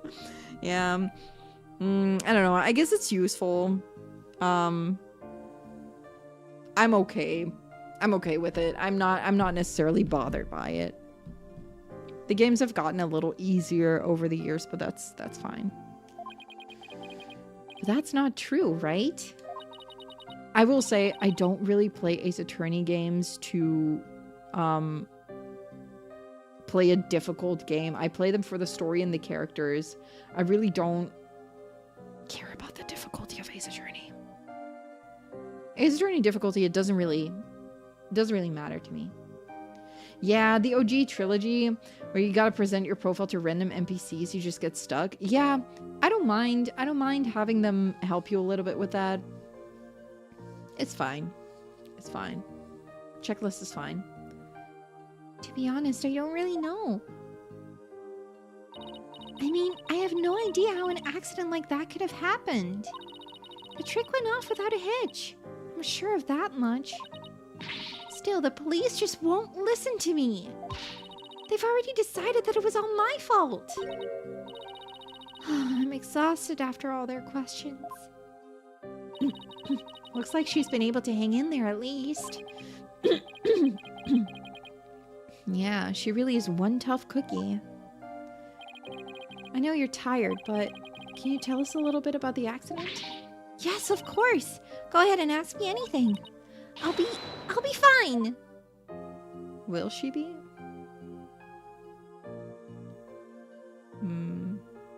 Courtroom problem solving is whatever, but getting stuck in investigations was just not a good experience. Yeah, it wasn't great. It wasn't great.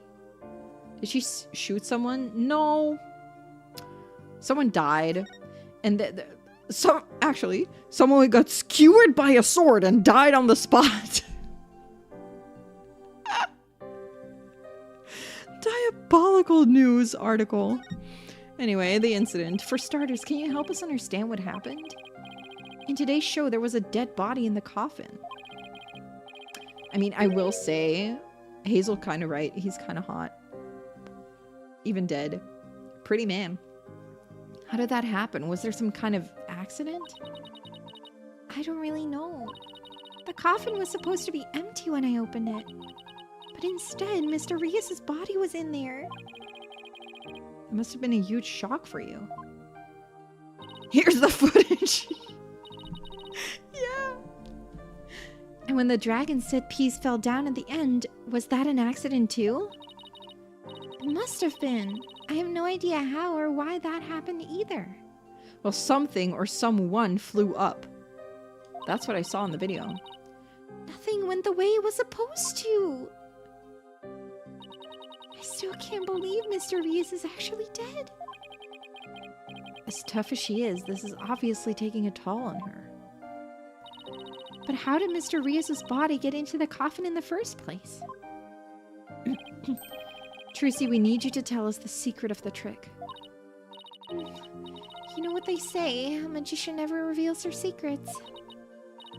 But I guess I should make an exception this time. Just can't believe that dragon falling down. Yeah, he body slammed that stage. But if you ever tell anybody, I'll make you my guinea pig for every single new magic trick from now on. Don't worry, I'm a lawyer, remember? Client confidentiality is part of the job. Tell us about the trick. Tell us about the trick. I'll just stream it to the internet. I'll just stream it to the internet. Don't worry about it. My joke while the dragon fell down was peak. What was my joke? What did I... I mean, I know. But what was it? Can you please tell me how I was super funny? Can you please remind me of how I was the funniest person you've ever seen? Do you think anyone noticed? Oh! I meant as in... It wasn't even meant as a joke. I meant as in, would people think it's part of the show? Did people even notice something went wrong? Or would they just think it was part of it? But they noticed. It wasn't even a joke. I'm at my funniest when I'm not even trying to be funny, when I'm genuinely asking a question. Oh my god, I said something so stupid at work today. Okay, so I had to take an exam for a certain work thing. I had to take an exam, and I failed the freaking exam because you have to get a certain score, and I got like just below that one. I took the exam, but the exam was also proctored by someone. So I told my coworkers, I was like, yeah, I took the exam. It was proctored by this guy, and I unfortunately didn't pass it, but so I'll have to retake it. And then one of them was like, were you close? And all I asked, guess what I asked? Guess what I asked? Like, my initial reaction, which I didn't think about, my initial reaction was just close to the guy proctoring the exam? And they were like, no, to the passing score. And I said, no. It's like close to the guy proctoring the exam? Not really.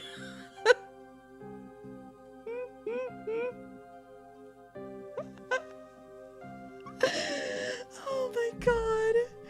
Oh my god.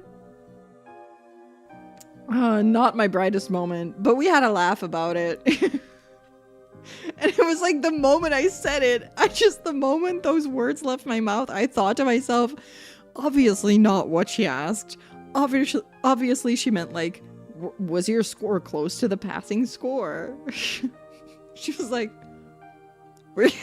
but okay, I'm gonna say it in Dutch too, because in Dutch it was even funnier. I can't really translate it into English the exact same way, but in Dutch it was even funnier because I just went like, ja, ik had dat proctored exam niet gehaald. Werd zo geproctored door deze guy. And then my colleague just said, zat je er dichtbij? And I said, dicht bij hem? Of? And she was like, no. Dicht bij de score die je moest halen. Ik dacht niet dat je bij hem op schoot zat.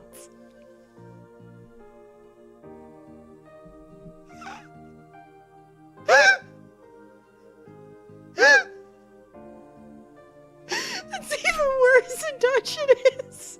Zat je er dichtbij bij hem?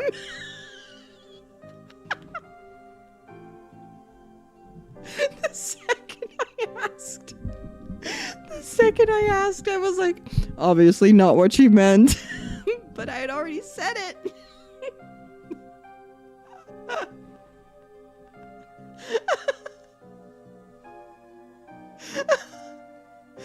Oh my god, oh, I'm crying, laughing. This is a very serious scene in the game. I'm crying.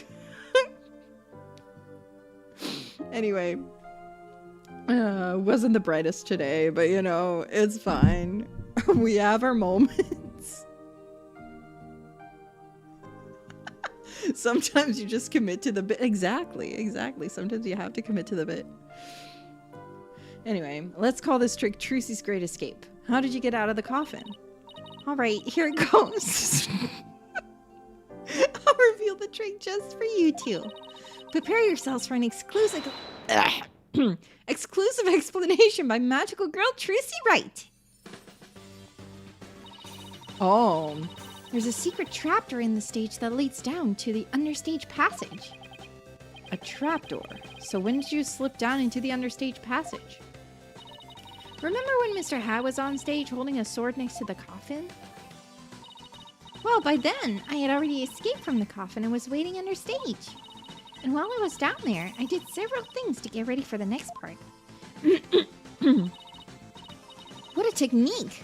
Okay, so what happened next? Mr. Hat was quickly raced up to the catwalk by wire. We saw that on the video. There's a cushion up there that acts as a shock absorber when Mr. Hat hits it. Meanwhile, I pop back onto the stage through a different trapdoor. Wait. But he flew up on the other side. Or is it just the shadow from the spotlight? Could be. Okay, stage diagram. Surely that's important.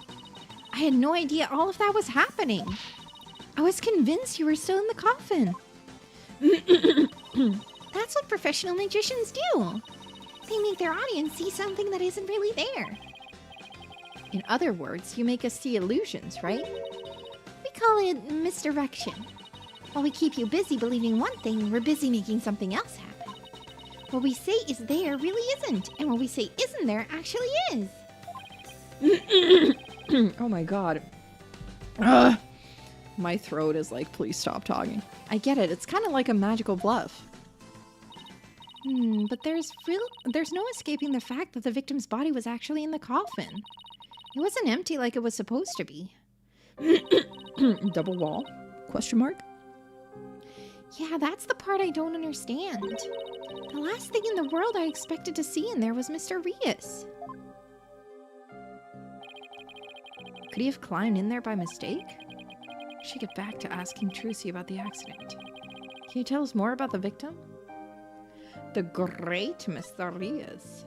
Calling it now, it was old bag. Will she be in this game? I don't think so. In a weird way, I miss her.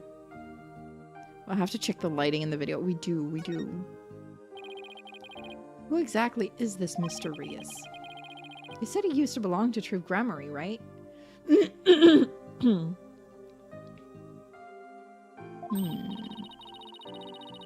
Wait, you don't know who the great Mr. Rias is, Apollo?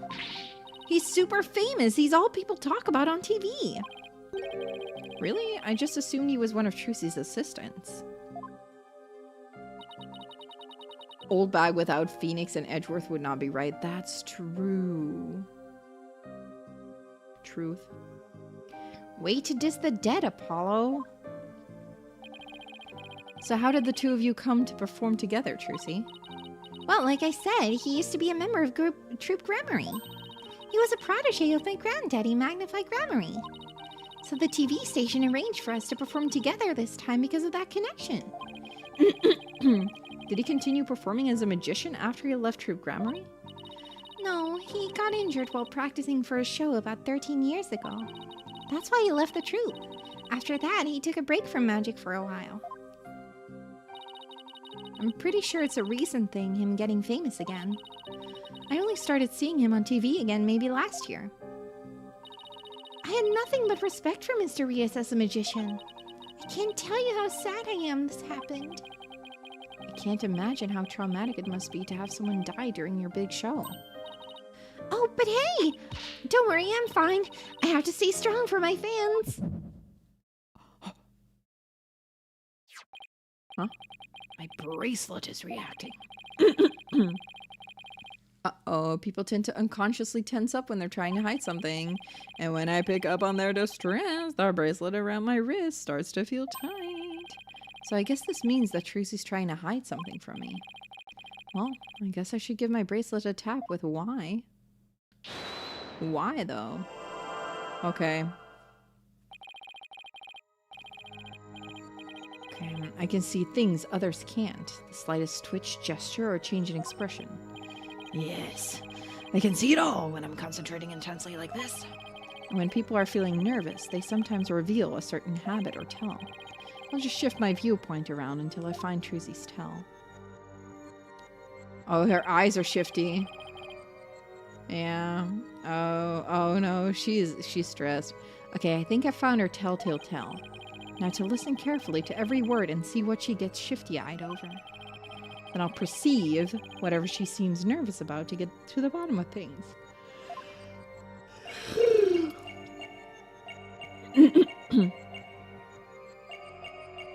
I'm fine. She's not fine. Gotcha.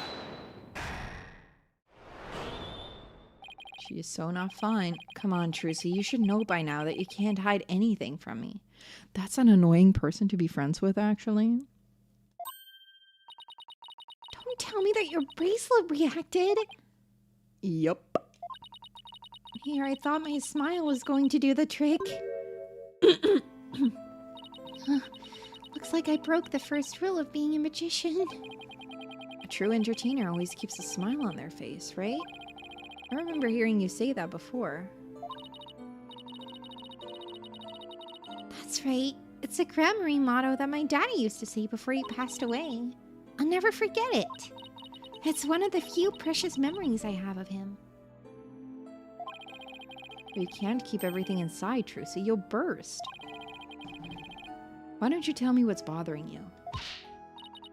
I can't. If I did, you wouldn't believe in me anymore. That's not true. As an entertainer, you believe in always keeping a smile on your face. As a lawyer, I have a belief that's important to me as well. My badge. Present the badge. Your attorney's badge? I swore on this badge that I would always believe in my client to the bitter end. That's the cornerstone of being a good lawyer. Mr. Wright taught me as much. So no matter what you tell me, I'm going to keep on believing in you, Trucy. All I ask is for you to have a little faith in me, too. I'm sorry, I'm thinking about the stupid thing I said again. Oh my god, my mind is so, like, my thoughts are so all over the place today. I'm sorry, I'm thinking about it again. It's just, I was reading it, I was like, oh my god, such a serious scene. I'm like reading it in such a serious tone, and then I thought about like not reading things in a serious tone, how I was laughing about the stupid lines like a few minutes ago, and I had to laugh about it again. Okay, we gotta lock in. We just gotta lock in. Let me take a sip of my drink. We gotta lock in. Okay. All I ask for you is to have oh my god. All I ask is for you to have a little faith in me too. All right. Thanks, Polly. We got a psyche lock in. Exactly. Oh, I hope we get to do psyche locks in this game again. The truth. Polly, what if I made a mistake? What do you mean? What if it really was me who stabbed Mr. Reese? Was there blood on the sword? That's what I need to know. What makes you say that? Oh, in my escape trick, I used both a real sword and a rubber sword. I switched the real sword for the rubber sword just before I stab it into the coffin. So even if somebody had been in there, the rubber sword shouldn't have hurt them. But Mr. Reese was found dead in the coffin. I know, it just doesn't make any sense. I know I swapped the swords. You're absolutely sure? Positive! I practiced that trick hundreds of times with no mistakes. I remember very clearly swapping the swords this time too.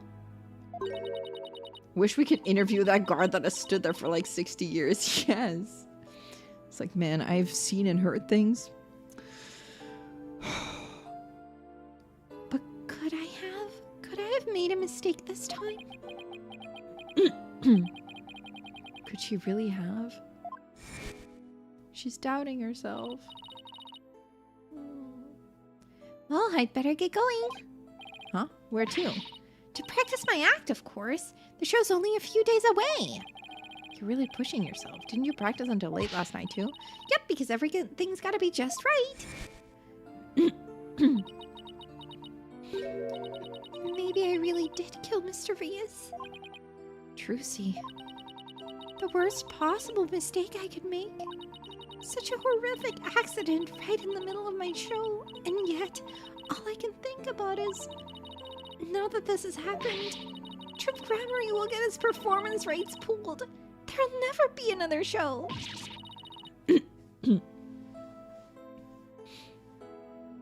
Everything my family worked so hard for will be gone forever. And poor Mr. Reeds had his whole life and a great career ahead of him. I ruined everything. I destroyed it all. I took it all away. Trucy, stop. Polly, I'm ready to pay for what I did. Trucy, I don't think you did anything wrong. You don't? I've had one question going through my mind this whole time. Was this accident really your fault? What do you mean? I don't have any proof or anything. It's just, I don't think you'd ever make a mistake like that. Apollo! I saw how hard you worked on your tricks, staying up late every night to practice. And I know you. You always get everything picture perfect. Nobody's perfect all of the time. Still, I think something else caused Mr. Rias' death. Not any mistake of yours. After all, you're sure you swapped the swords, right? Yes, I remember doing it. Then I just know it wasn't your fault, Trucy. But how can you say that? We don't have any proof it wasn't me. I mean, I know you're a great lawyer, Polly, but... I believe in you, Trucy. And I believe in your skill as a professional magician. So I'm going to prove your innocence. Don't worry, you're going to be fine!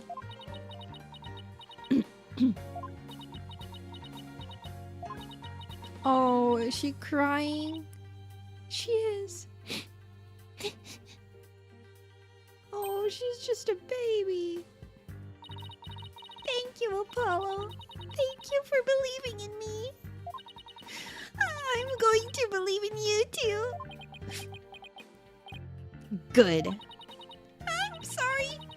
I need a tissue.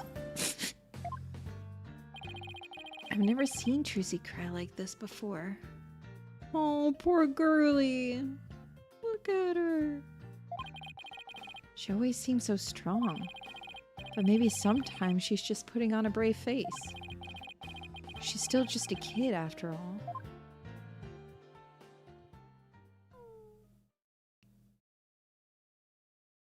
Oh, she regained her composure. So I have to ask to make it official, but will you let me defend you? Yes! I'm counting on you. I don't want to have to cancel the show on its opening day. Where's she gonna find a replacement for Mr. Rias, though? Who is his understudy? Right. She seems fine now. Trucy! Let's win this trial together! Unlike some people, she's just in touch with her emotions. Let her be. Well, we better get right to investigating. Come on, Athena, wipe that nose and let's go. Excuse you! Do you see any snot on my face, Apollo? Yeesh, talk about an emotional roller coaster. We'll need to investigate the stage at the Penrose Theater where the body was found. Yeah, I hope no one will try to stop us. If you're going to the Penrose Theater, can I ask you a favor? Of course, what is it? I left a very special notebook behind in my dressing room. Sure, we can pick it up for you. Oh, that's gonna be lost. And used as evidence. Oh, is it her tricks? That notebook is really, really important to me. I don't know what I'd do if anybody read it. Wow, I wonder what's in it. I'm so sorry. Oh my god, my throat. The notebook is in my blue handbag on the table. It's big and black. You can't miss it. Thanks in advance. And with that, I've got to go. Seems they've got more questions for me. All right, see you later, Trucy. Stay strong. So should we investigate the stage first or go get the notebook? Get the notebook, duh. Dressing room first. Definitely get the notebook. Penrose Theatre. The dressing room looks just the way it did before the incident. All these items look kind of lonely without their owners.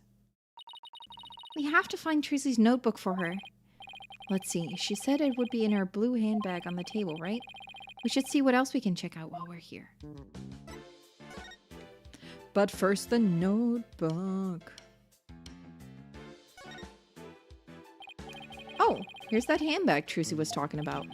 I feel a little funny about digging around in a girl's purse. I guess it's okay to open it. After all, she did ask us to. But on you, Apollo. Let me do it. Zipping open. Let's see. Huh?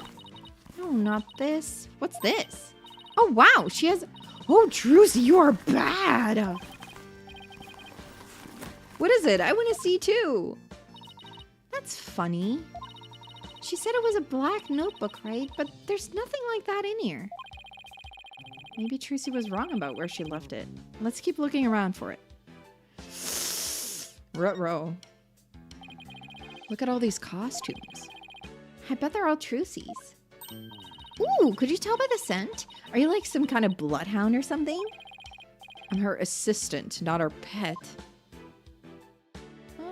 You never know. You never know. Oh, these are from Prosecutor Gavin. Roses, huh? How like him. Pretentious.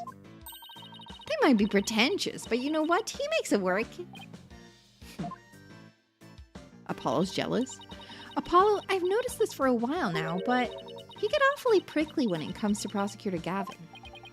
You think so? I mean, don't hate him just because he's beautiful. That's not it at all. Oh my god, he's got a crush. Whose flowers are these? Huh? Aren't these Ninetales flowers? Oh, because they have 9 petals? You know, those flowers that only grow in Ninetales Vale? Oh! Oh my god! Oh my god! Oh my god! Is this like flowers from, Jinxie? Jinxie Tenma? That'd be so cute. Oh my goodness, you're right! There's a card here and a letter to go with it. The card says, "Good luck, Trucy," from Damien and Jinxie Tenma. That's so cute. Mayor Tenma and Jinxie, huh? What does the letter say? Let's see. Oh! There's a message for you in here, too. Please tell Mr. Demon Lawyer I said thank you for everything. Thanks to him, I overcame my fears and now I'm not afraid of yokai anymore. And guess what? I've even become friends with yokai like Italmomen and Konaki Didi. No matter what happens, I guess she'll never grow out of her demon obsession. She's become friends with them. That's nice. It's a dove. Trucy must use it in one of her tricks. Yeah. There's another bird cage next to it. I wonder what's in that one. Cuckoo-ca-choo. What in the world was that?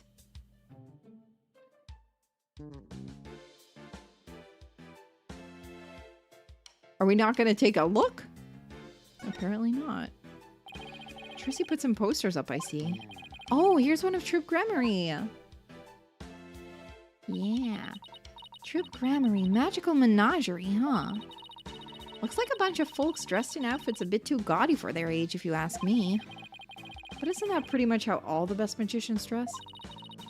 Was Troop Gramarye really such a big deal back in the day? I guess so. Everybody in the country knew them back then. They had great tricks. Like making a building disappear or escaping a safe dropped from a helicopter. Wow, I was in Europe at the time, so I had no idea.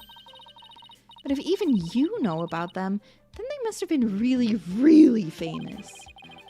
I used to see them a lot on TV. I think it was back when I was in junior high.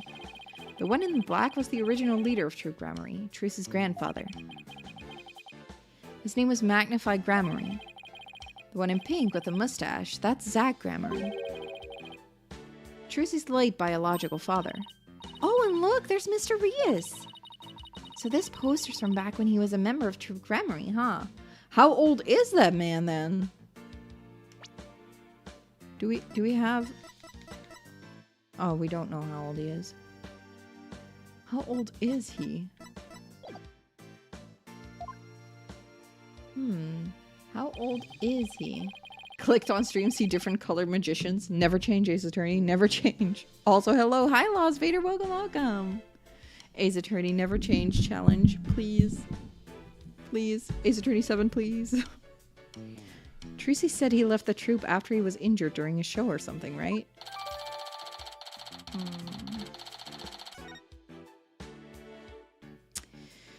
Let's see, the coins. This must like be like his stuff. Oh, I see a black notebook there. I say we take a look through Mr. Rias's things too. Hey, is that a notebook sticking out from behind this briefcase? You're right, it's practically screaming over here, look at me. Do you think it could be... Oh wow, Athena! I like how the front, like the cover, it looks like kanji, but it's also a magician's face. That's really fun. Our hunch was right, it's Trucy's notebook. What's it doing mixed in with Mr. Rias' stuff? Good question.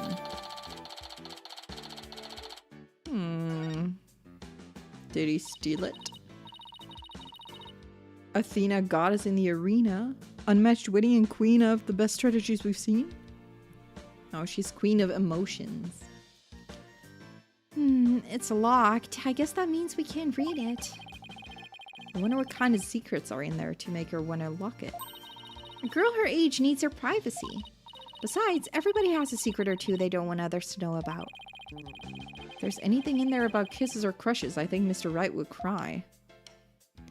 I don't think there is. 5,000 cents, the great Mr. Rias. What is this suitcase? It looks interesting.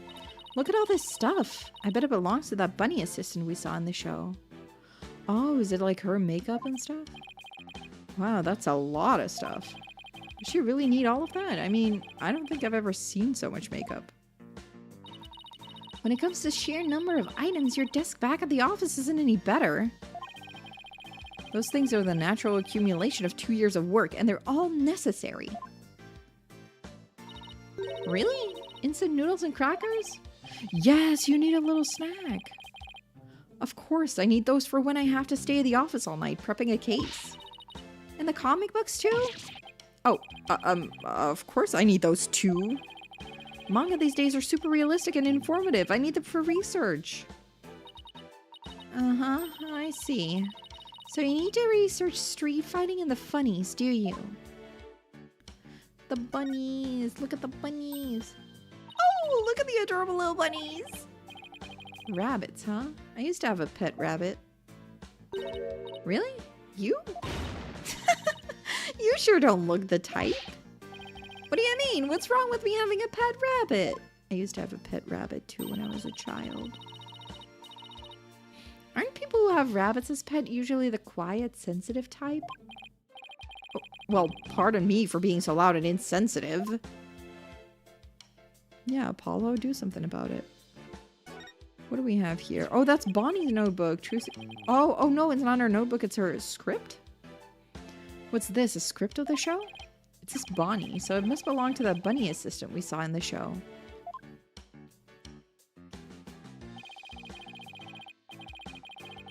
Ooh. You and I got to see the first 2 parts up to the end of the 10:20 a.m. segment. Mr. Rias transforms into a dragon, Truzy's hat trick, Bonnie's teleportation trick, and Truzy's escape trick. So it's her teleportation trick. Mr. Rias' fire trick, this will be dangerous, make sure the fire bucket is ready. This Mr. Rias' fire trick, we didn't get to see that part. Yeah, because they canceled the show after the accident. How is he going to do the fire trick if he's dead? Hey, there's a note about the fire trick. This will be dangerous. Make sure the fire bucket is ready. Must be like a bucket of water, I guess. Come to think of it, when Mr. Rias turned into a dragon, it breathed fire, didn't it? Coin tricks and fire tricks were Mr. Rias' specialties. Maybe they had some big finale planned. Finale? Where Mr. Rias and Trucy would face off in a grand magical showdown after a survival. Alright, alright.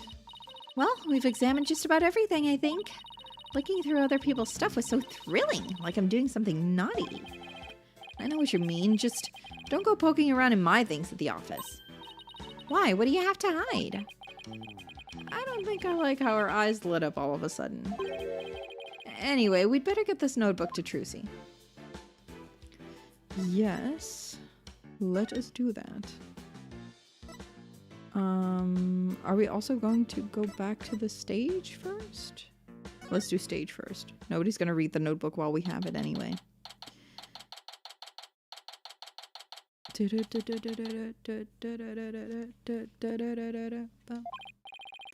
Okay, let's get down to business. Hey, what do you think you're doing?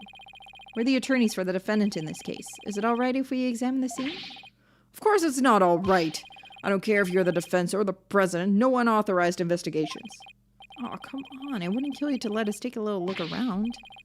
I said no. Now get out of here. Scram! I guess we'll just have to try and get permission from the lead detective. Who is going to be the lead detective in this game?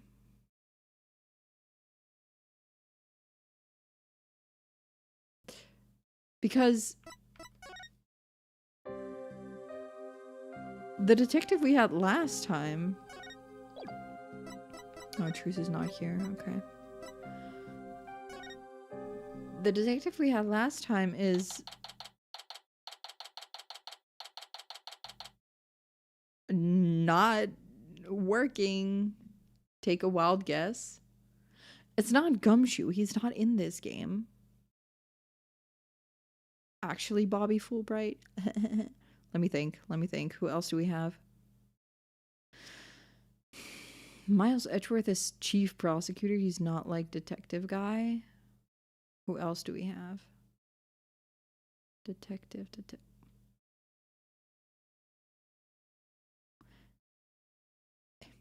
If it's old bag, I'm gonna be wheezing. Larry. Who else is a detective? Let me think. I don't think Gumshoe is in this game. Guy from the Blue Badger case? Oh, that would be a dream. Oh, imagine they got promoted, honestly. What? I guess we'll see. The person you are trying to call is not available. After the tone, please record. Beep. Oh, I've tried calling Mr. Wright 100 times, but he never picks up. Who did you have as a detective in Ace? Yes. I forgot she's a detective. Emma Skye, the return of Emma fucking Skye. Let's go. I'm excited. Who is Gumshoe? Ouch. Oh, my soul. My heart, my soul. I love Gumshoe. He was detective in the trilogy. The OG trilogy. I miss that man. We've left him some voicemails, so he'll probably call once he gets them. He's going to flip out when he hears what happened to Trucy.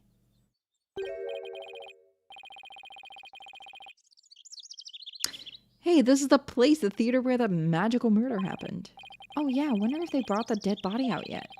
I hear they already arrested the murderer. They say it's a young girl. Yeah, a high school student. Can you believe it? Kids these days. What? We all miss him. We do. What's with all the curious bystanders? They sure are kicking up a fuss.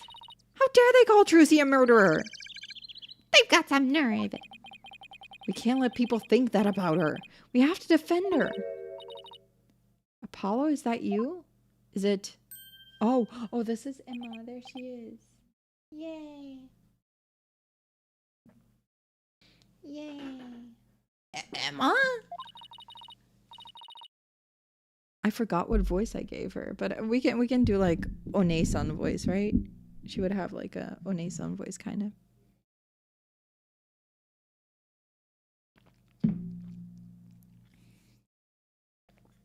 Okay.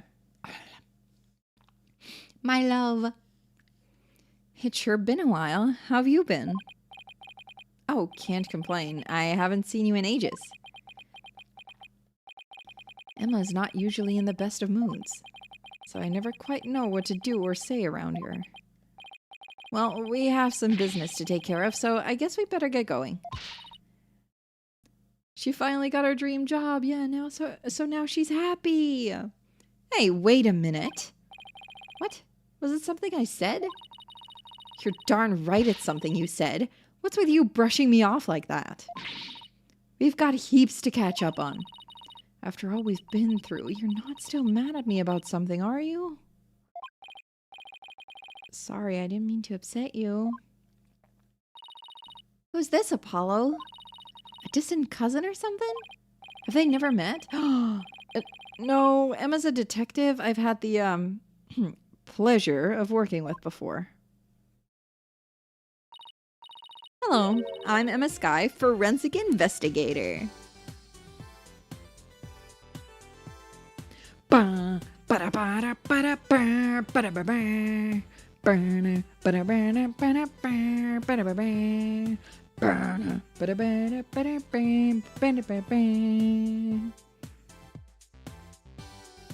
Okay,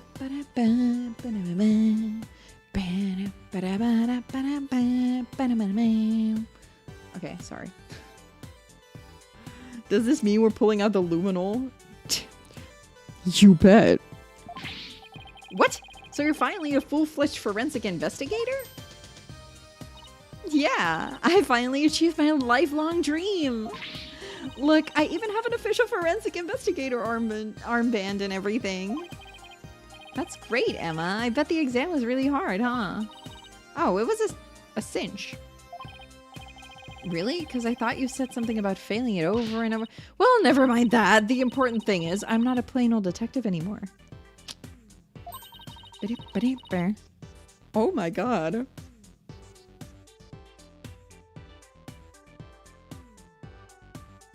God, Ace Attorney music so good.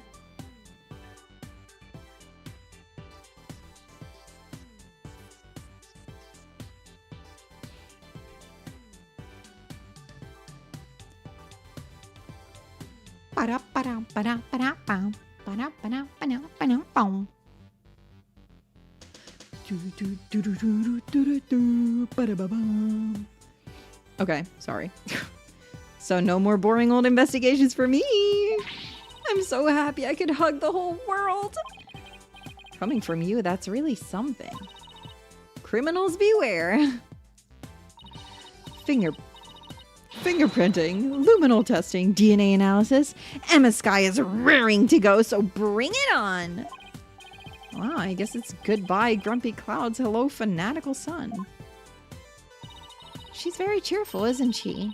Is it because of the weather or something? She sure wasn't like this before. She was pretty frustrated back when she was assigned to the Criminal Affairs Department. But she was always munching on chocolate snackoos to relieve her stress. Snackoos and stress are a thing of the past. I've said goodbye to both of them. May you never have to see either again. By the way, are you two here because of the murder? Murder? Don't you mean the accident? Oh, then I guess you haven't heard. The case is being treated as a straight-up homicide now. What? Just so you know, I heard that the prosecution is going to argue tomorrow that Trucy outright murdered Mr. Rios. What? Are you kidding? They're treating it as a murder? Hello, Kirin-san. Konnichiwa, konbanwa. Konbanwa, konbanwa. Yoroshiku onegai shimasu. You know what it's not, though? An attorney's badge? She doesn't need one. She doesn't need one. Emma, please tell us everything you know. Of course, anything to help Trucy. The incident. Why is the case being treated as a homicide now and not involuntary manslaughter? Well, apparently there's something that proves it was a straight-up homicide. Well, that's vague. Do you know any of the details? No, I'm afraid that's all I was told. Really? How come? Well, because the lead prosecutor is kind of a hard guy to read. Though maybe it's just a culture gap thing? Anyway, he's not one to really share his thoughts. Wait, what do you mean by culture gap? I mean that he's a foreigner, so his way of going about things is different. So who exactly am I up against tomorrow? Yeah, who is it? Oh, for a second I thought it was him. I was like, what? He's not a foreigner. Chief Prosecutor Edgeworth has been reorganizing the prosecutor's office lately. As a part of that effort, he's gotten rid of a lot of corrupt prosecutors. So the prosecutor's office is looking pretty empty these days. That's how a foreign prosecutor got assigned to this case? That's part of it, yes. We were short on prosecutors, and this guy just happened to be visiting. What's the purpose of his visit? Well, some insurgents from the kingdom of Yuririn are thought to be hiding out here. As an international prosecutor, he apparently came to investigate the matter personally. So he's from the kingdom of Yuririn? That's right. He's also a Yuririnist monk. A monk? So how did he get assigned to this particular case anyway? Seems he's very devoted to furthering his studies as a prosecutor. He wanted to learn how crime scenes are investigated here, so he just showed up. So he was just curious, huh? He looked the entire crime scene over quite earnestly. Just as everyone else was ready to call it a case of involuntary manslaughter. This is most certainly a murder, the cruel act of an impure soul. Ding ding. That's what he said, just like that. Then he volunteered himself as the prosecutor for this case. With the shortage of prosecutors right now, the prosecutor's office was glad to have him. So Trucy was arrested for murder all because of this guy, huh? I have to say, he's definitely not your typical prosecutor. He must not be. Hi, Long. A monk-secutor. He is a monk-secutor. Your chakras are out of whack. This can only be the sign of a murderer. His chakras, whack. His crime, whack. Oh my god. Oh my god.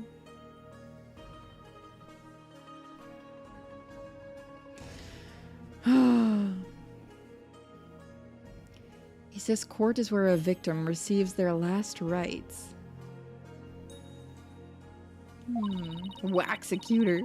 Where the truth is revealed, the criminal is judged, and the victim's soul sees salvation.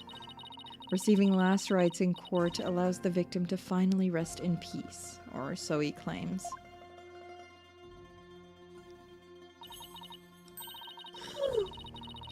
So to him, a trial is like performing funeral rites for the victim, huh? That's certainly a unique way of looking at it. His name is Nayuta Sadmati. What? Nayuta Sadmati? That's right. What, do you know him or something? Oh, I guess you could say I've heard of him. Oh my god, is this Apollo backstory number a bajillion?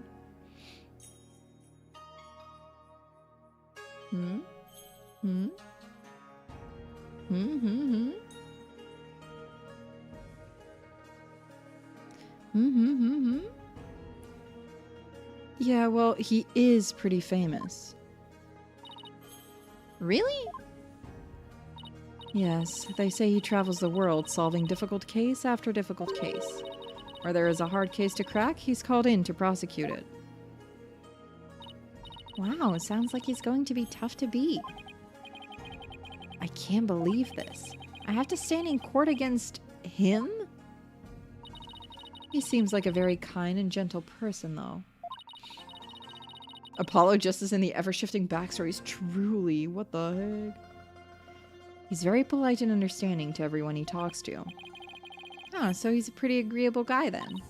Yeah, he's bound to see what kind of person Trucy really is. But don't they hate defense attorneys in Kurain? Would he even listen to what we have to say? I don't see why not. He certainly seems like the type of person who would.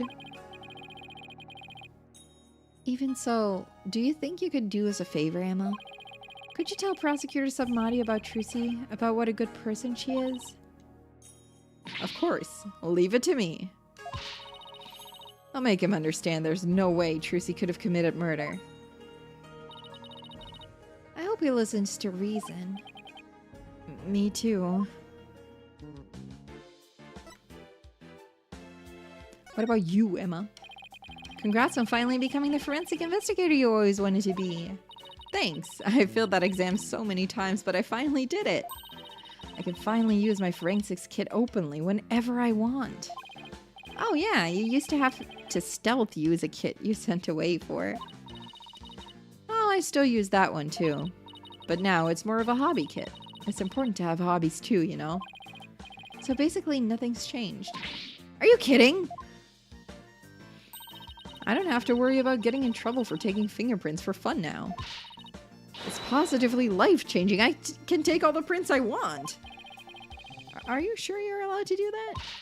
Sure, I'm sure. I've been collecting all the prints I've taken into a personal database. Now hold out your hands. I need to get your prints too. Just promise me you won't use them for evil? I can't believe she took my prints too, Apollo. This is looking pretty bad, Apollo. They're calling it a murder and they've even got proof. What are we gonna do? Look on the bright side, that's what. Bright side? What bright side? Well, the good thing about there being proof is that it has to point to the real killer. If we can find out who that is, we can prove Trucy's innocence. Oh, hey, you're right! Which means our objectives are clear. We have to find two things. Proof of Trucy's innocence and evidence of the true culprit's identity.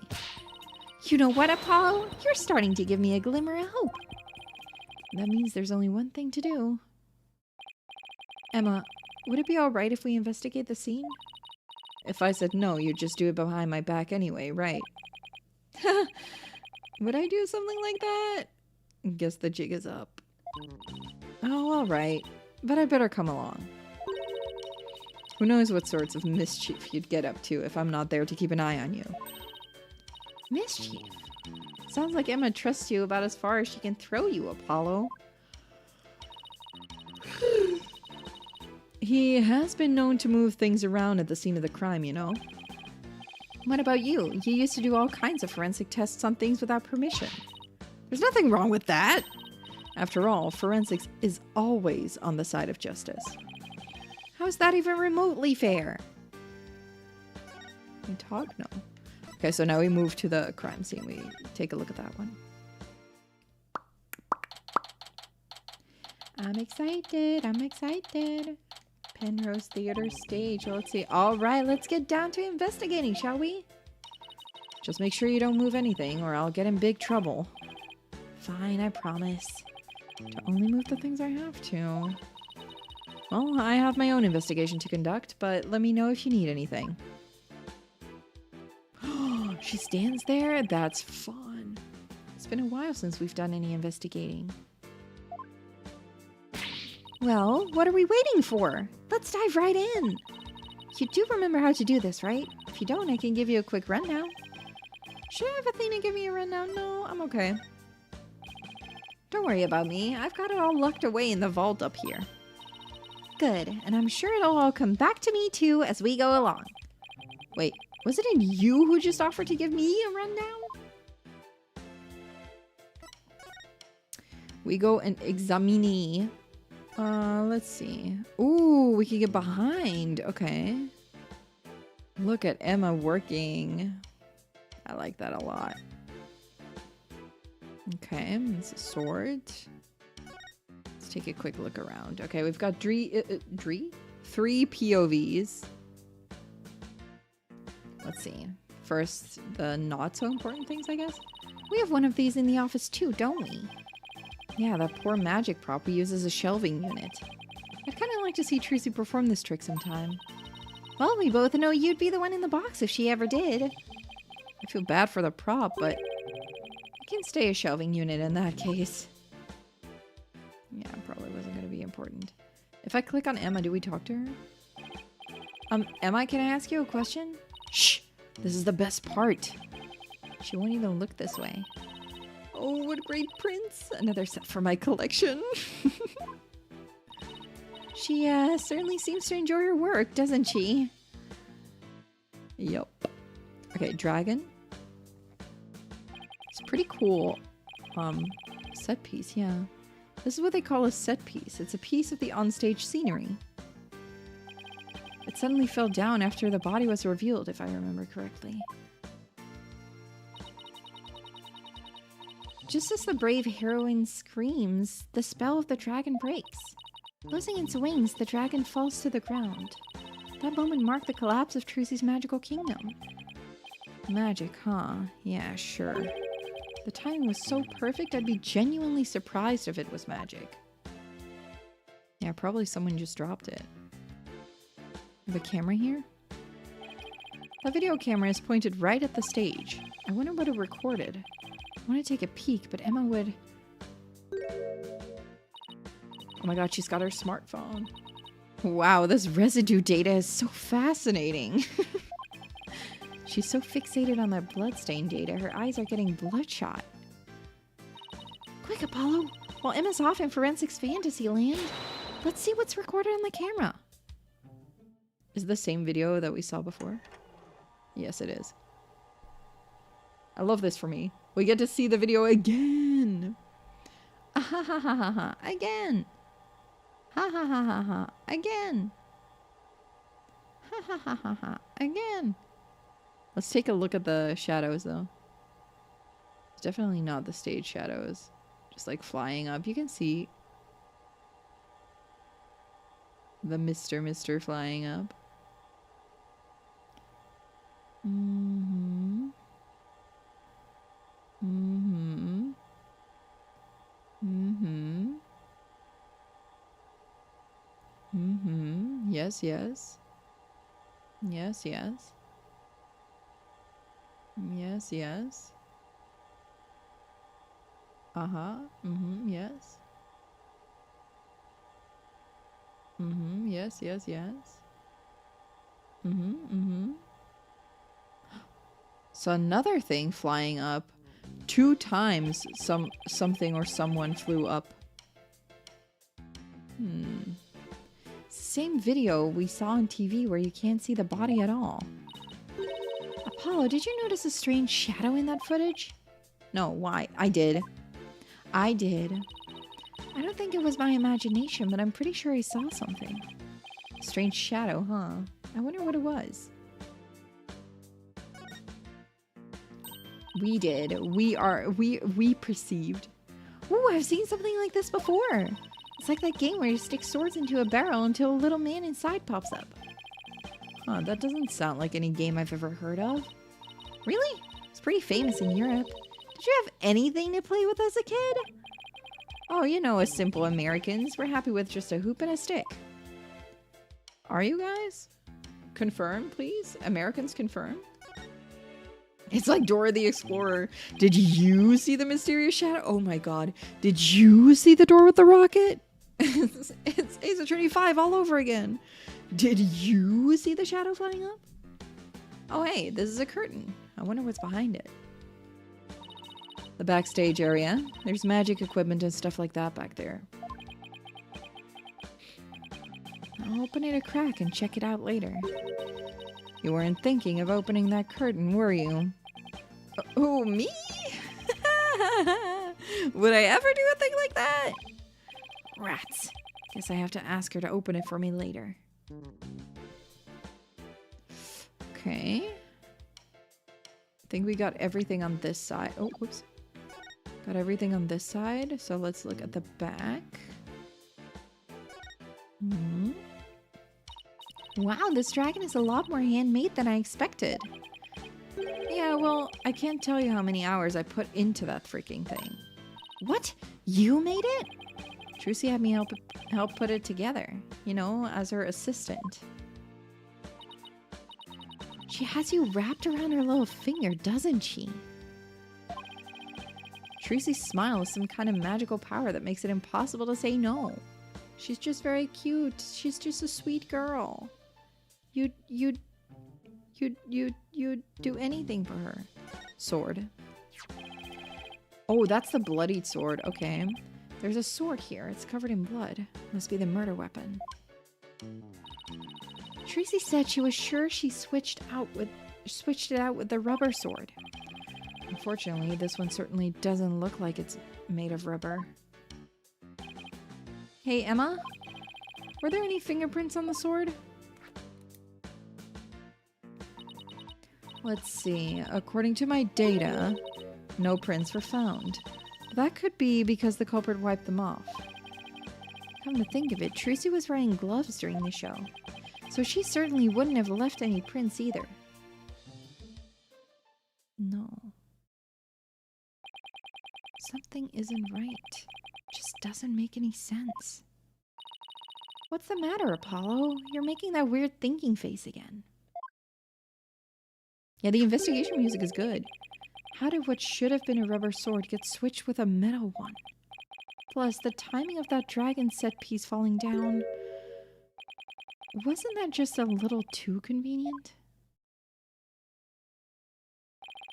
Something just isn't sitting right. Ground control to Major Apollo! Can you hear me, Major Apollo? Athena! I think I've got it! I think somebody switched Trucy's rubber sword for the metal one. Huh? To pin the murder on her. Someone switched the swords? But when could they have done that? When everyone was too busy to notice. What if the cause of death wasn't the stabbing? Somebody could have switched Trucy's rubber sword with a metal one after the set piece fell. No, I think right before the trick, maybe. During Trucy's trick? Right before the trick? After the piece fell. Oh, maybe that's why the piece fell. Ah, okay, now it's... Let's say after. After the set piece fell, everybody in the audience was kicked out of the theater. In the ensuing chaos, somebody could have carried out a cover-up operation. Any one of the stagehands or show personnel could have done it before the police arrived. So what you're saying is... somebody's actively trying to frame Trucy for the crime?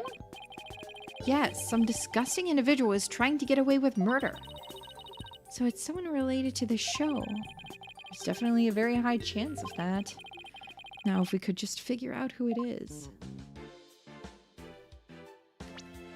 Okay. I wasn't done investigating. So this is the coffin the dead body appeared from. I actually haven't examined that yet. Would you two mind giving me a hand? No sweat!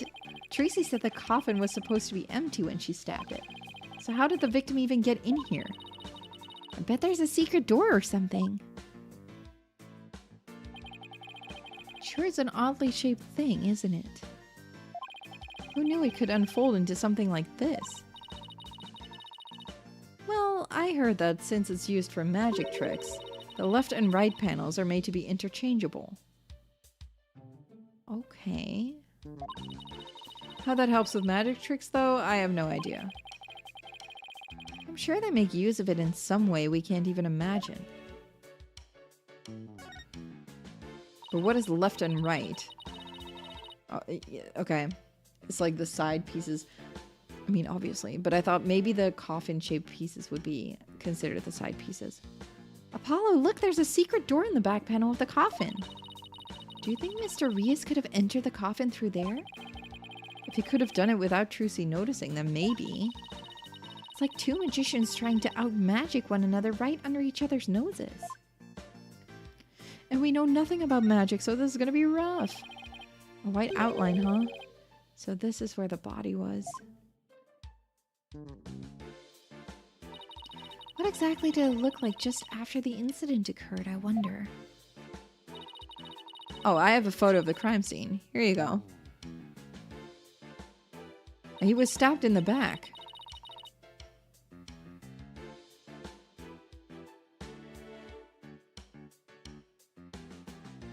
He was stabbed in the back. So he wasn't stabbed by Trucy because he was stabbed in the back. And she would have stabbed him in the side.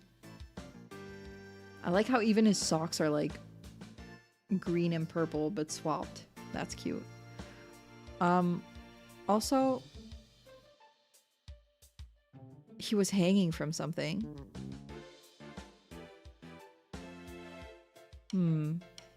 Maybe he was hanging in there? No blood on the coffin either? No, we don't really see any blood there either. I feel like he was put in there after he died. Yes, that's definitely what killed him. What's this thing around his waist? It's a stunt harness. Stunt wire can be attached to it so the person can float and fly through the air. Come to think of it, he did fly in Act 1, didn't he? Hanging on for dear life. Yes. Wait a minute. Looks like the bottom of the coffin opens too. Ooh, a secret door. Let's try opening it. Yeah, well, look at that. Seems to lead to some place under the stage. Yep. And that's right. It goes to the understage passage. It's pitch black down there. Hold on. I think I see something glowing faintly. It's hard to make anything out from up here. If you try to go down there, the magicians will get mad at you. Apparently, there are things down there that will give away the secrets behind their tricks. Well, that sucks. It's all right there and we can't even check it out. We're definitely gonna have to examine that understage passage at some point, though. That point is not now. Let's see, what else do we need to do on this stage? Emma, did you find any fingerprints on the coffin? Actually, I haven't checked yet. I was going to do that at the end. I like to save the best for last. We aren't exactly talking about dessert here. Oh, but we are! Would you like to partake in my delicious dessert? I don't mind sharing. Oh, yes, please! There's always room for dessert, right? Alright, I guess I'll join you two. So, could you show us how you check for prints, Emma? Sure. Let's start with the basics. As you know, fingerprints are an excellent way of identifying someone. That's because no two people have the same set of fingerprints. Not even twins. So, if we find any prints on the coffin, they might lead us to the killer. If the culprit was dumb enough to leave prints behind, sure. Let's go ahead and dust for prints now. Do we get to do that? Yes! Let's see. This looks like a promising spot. Try dusting the area with fingerprint powder. Move the cursor around and keep pressing A until it's thoroughly covered in powder. When you're done, blow with Y to get rid of the excess powder. On the DS, you had to blow. The powder in this bottle is all we have to work with. If you run out, try blowing on the area. Any excess powder will be returned to the bottle. Alright, I think I'm ready to give it a try. Let's try here. No. Oh. Not seeing anything. Not seeing anything yet.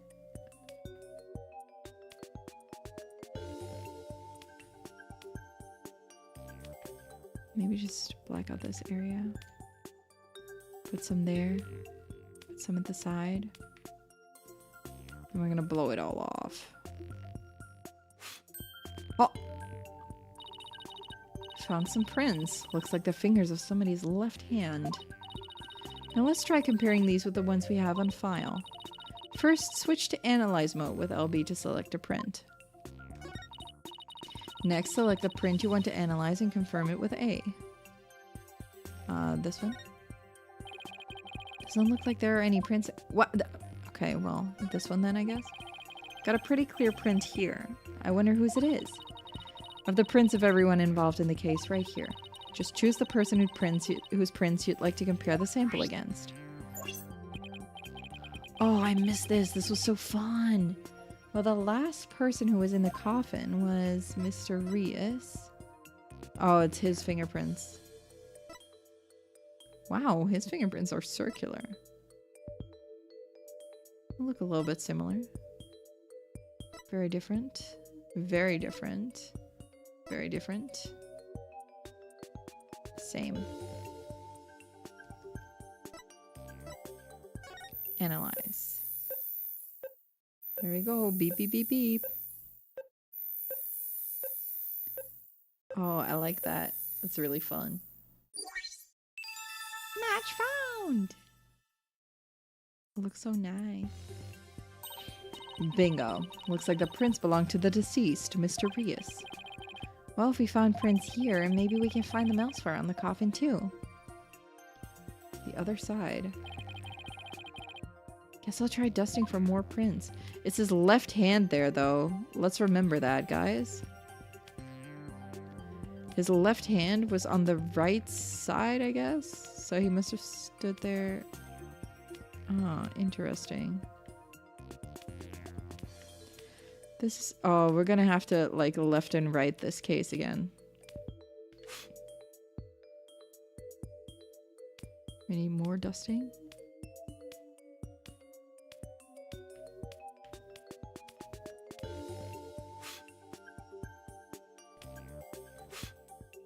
Do we need more?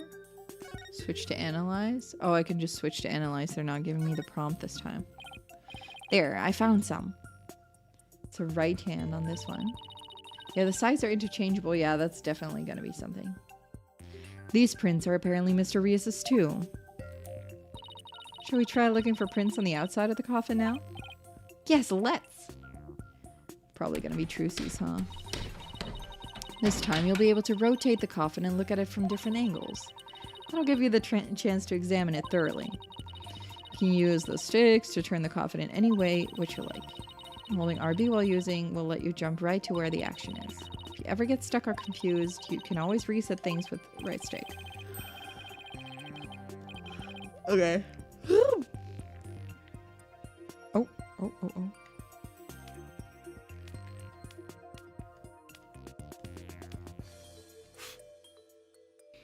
Okay, I'm gonna do some print analysis. There, I got a print. Alright, I'll just check it against my data. Huh? That's funny.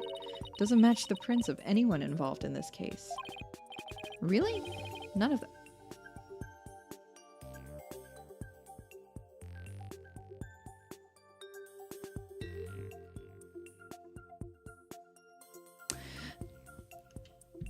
Remember when I said maybe Bonnie has a twin? Remember when Emma just said even twins don't have the same fingerprints?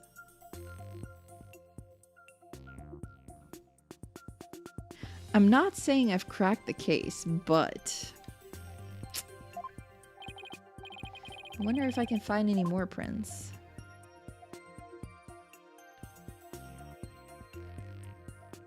Random places? Foreshadowing. Yeah. Foreshadowing indeed. Do we just look for random places or should I look for another, like, do I just dust this entire thing?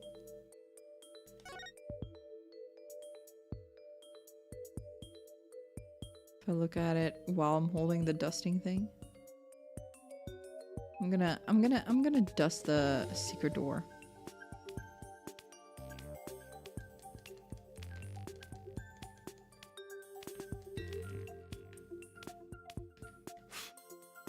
Nothing.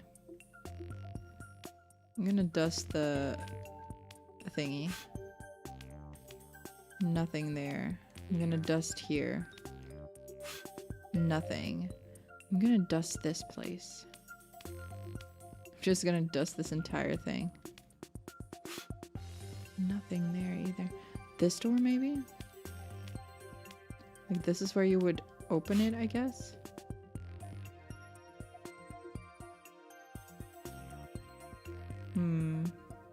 Someone's left hand up there. Telling me Bonnie has a twin named Bunny. No, I think she has a bat twin.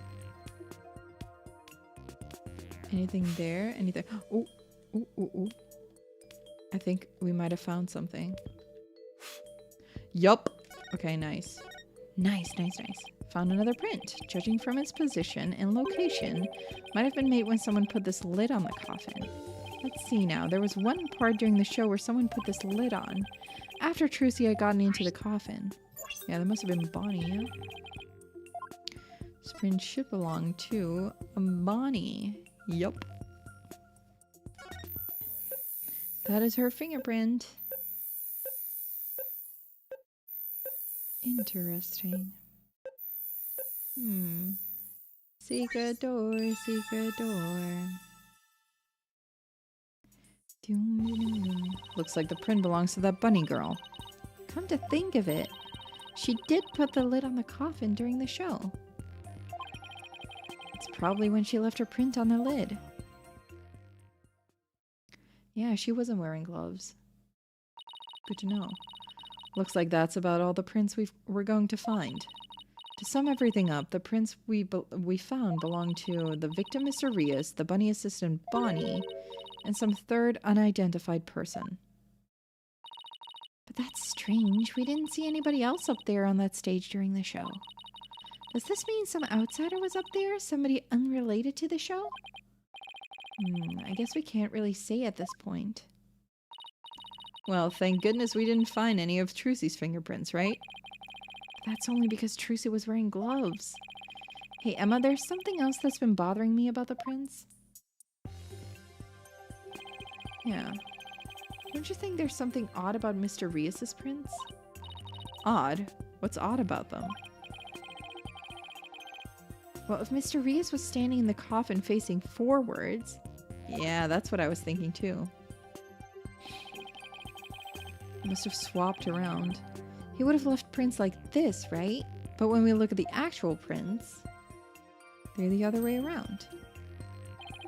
They're facing backwards. It doesn't make a whole lot of sense. Hey, what do you know? You're right. I wonder how they wound up like that. Maybe he was accidentally facing the wrong way at first, but then turn around later? No, the coffin is much too small for a guy his size to turn around in. About all he would have been able to manage is maybe a little bit of twisting. And it really doesn't make any sense, does it? I think I might have hit on something major here. Oh, I have just one more question, Emma. Oh yeah? What is it? Mr. Rios was stabbed in the back, right? But if he was standing in the coffin like this, how would that have worked? Oh, right, that. Well, the lead prosecutor has an explanation, actually. He thought that the victim might have tried to dodge the sword as it came into the coffin. So maybe he twisted his body and the sword ended up stabbing him in the back. That's his theory, anyway. I see. I guess that sounds plausible. Nuh-uh. Well, I guess that about wraps up our investigation of the stage. Actually, there's still the area behind that curtain. Don't you want to know what's back there? Sure do, but Emma told us not to move or touch anything, remember? Nope. Would you quit staring at me? Fine, I'll go open it for you. Wow, look at you flaunting your lady killer eyes. I have my ways. I'm only doing this so I won't get charged with animal abuse for not throwing you a bone. Guess puppy eyes can be just as effective. Can they? Alright, I'll be back. You'll be back. Soon you'll see. You remember you belong to me. Do do do, time will tell. You'll remember that I served you well. Oceans rise, empires fall. We have seen each other through it all, and when push comes to shove, I will kill your friends and family to remind you of my love. Da da da da da da da da da da da da da. Okay, sorry. Well, go on and investigate to your heart's content. But before you go moving anything... I know. We'll be sure to ask first. Oh, by the way, just examine the backstage to move to the area beyond the curtain. Okay, time to get investigating.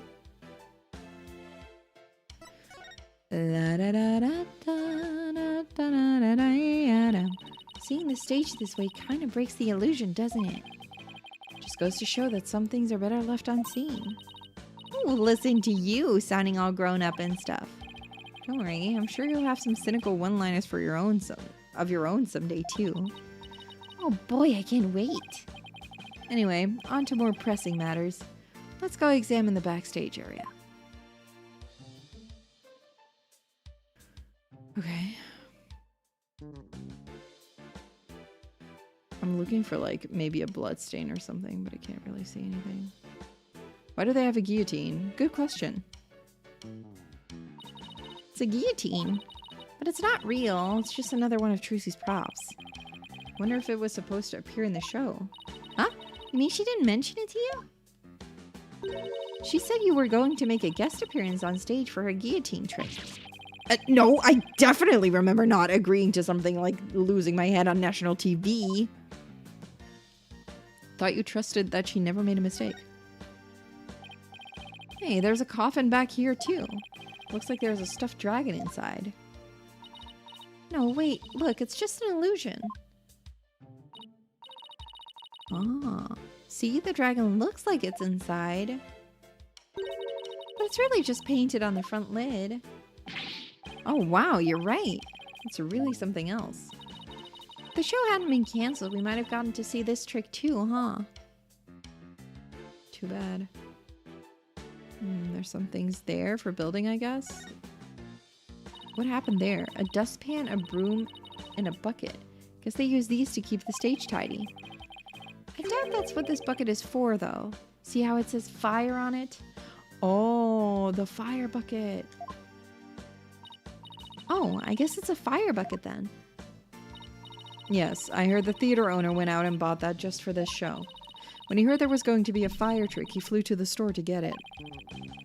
Can a little bucket like this really put out a raging fire? I'm guessing the owner thought it could. But it doesn't look like it's been used. In fact, the inside is caked with dust. What was the point of even buying the bucket then? Wait a minute, that means nobody actually prepared for the fire trick after all. I have a feeling this might be an important bit of information. Yes, because they might have known that it wasn't necessary. What's this thing? It's a winch. I'm guessing they used it to pull Mr. Hat up. Oh look, there are two winches. One back there and one up here. Apparently, each winch was rigged up to something different. One of them was used to hold up the dragon set piece, while the other was connected to that weird puppet up in the catwalk. A weird puppet, huh?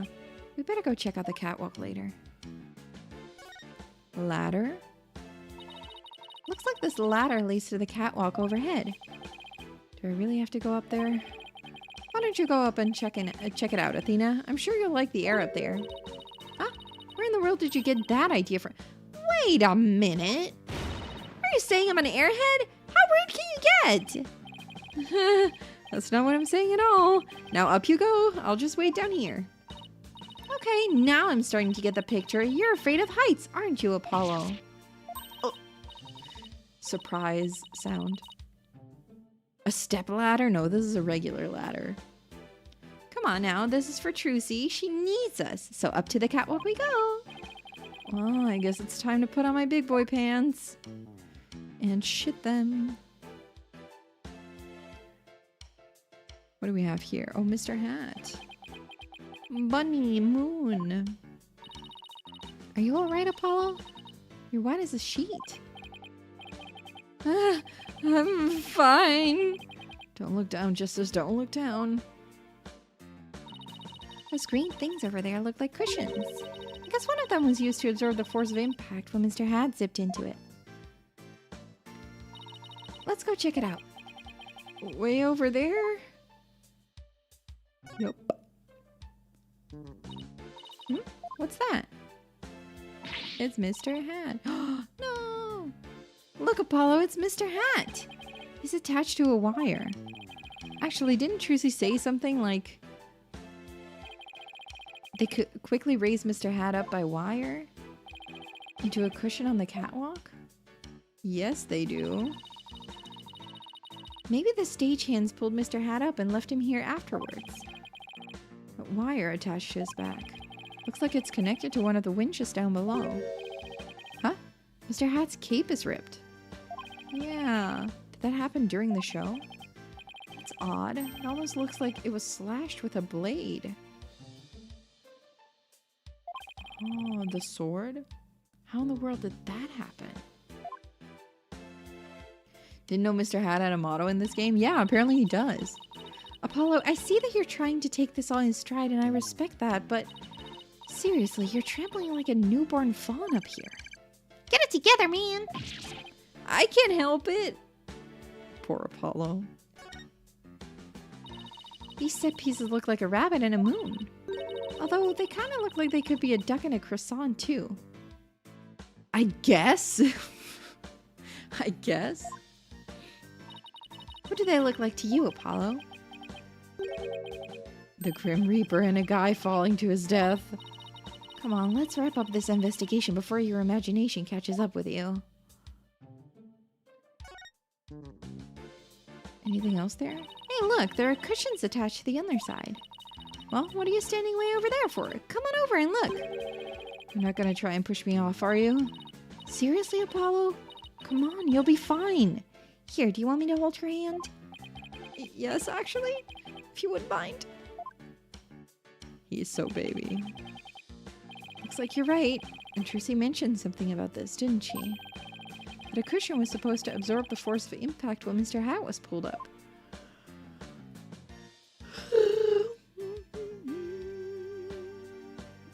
I also saw some broken ropes there. You know, oh, the winches. We can check those. Thought I saw broken rope. Yeah. Looks like Mr. Hat is rigged to this smaller pulley. Let's see. How did it go? After being blown a kiss, Mr. Hat goes wild, and just as he's about to stab the coffin, he gets pulled up to the catwalk. And the smoke screen was to hide his ascent from the audience's view. Yes. We have a second one. Wow, that's a big pulley. Must be for the dragon then? Yeah. Looks like it's connected to one of the winches down below. The dragon set piece must have been hanging from this. I thought it was broken, but I don't think anything's broken. Well, I think that about does it for the catwalk. You would think we missed anything? Nope. Didn't miss a single thing. We're all done here. Yes, sirree. I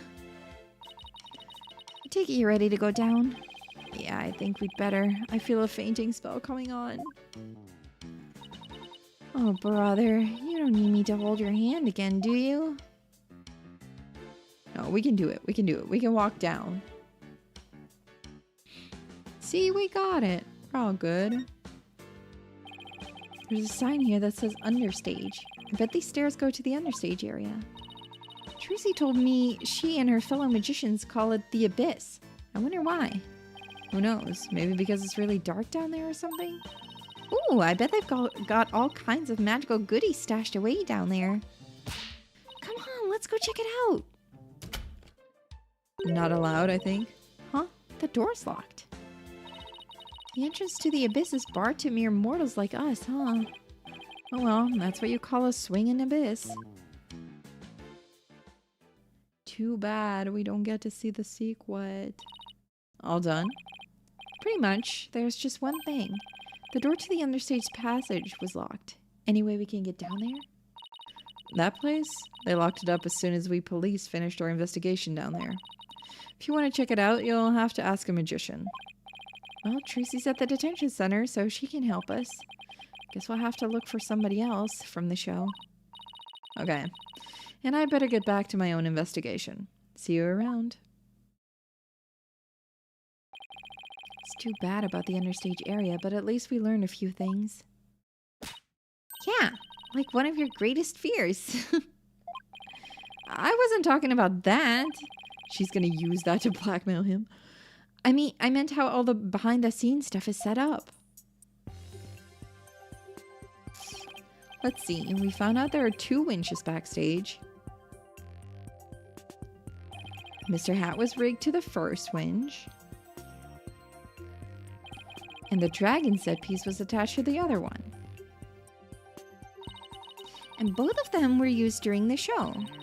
Right after the body was discovered, the dragon set piece fell to the stage. In the chaos that ensued, the culprit could have switched the rubber sword with the real one. So it looks like the best way to prove Trucy's innocence is to identify the real killer. What a complete and utter mess. This is all great. Just great. That right kid is Bush League. Small potato is a half-grown has-been. There's somebody on the stage. I wonder who it is and what they're doing. Maybe we should go talk to them. Oh, not to you. Just use present? Yes. Or, examine? Excuse me, are you connected to the show? What, you two got a couple more headaches for me to handle? I got my hands full as it is. Hey, I remember this guy. Robert Downey Jr. The Yakuza guy. He does look like he belongs in a Yakuza game.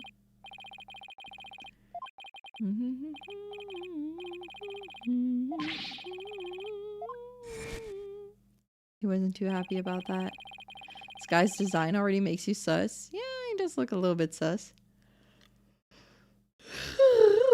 It's the man who was going off at the staff in front of the theater. I never seen you guys before. If I had to guess, I'd say you're not production staff.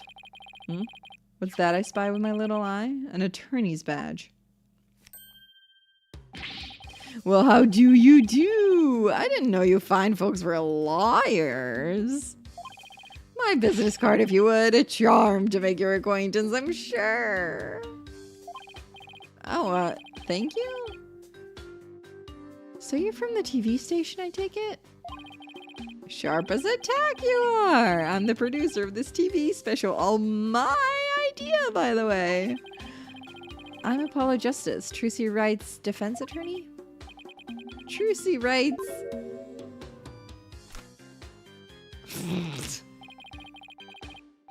Oh my god. Well, ain't that a kick in the head? How about you open up with that tidbit next time, champ? Okay. What happened to the schmoozy magoo bit? I'm Roger Rettins.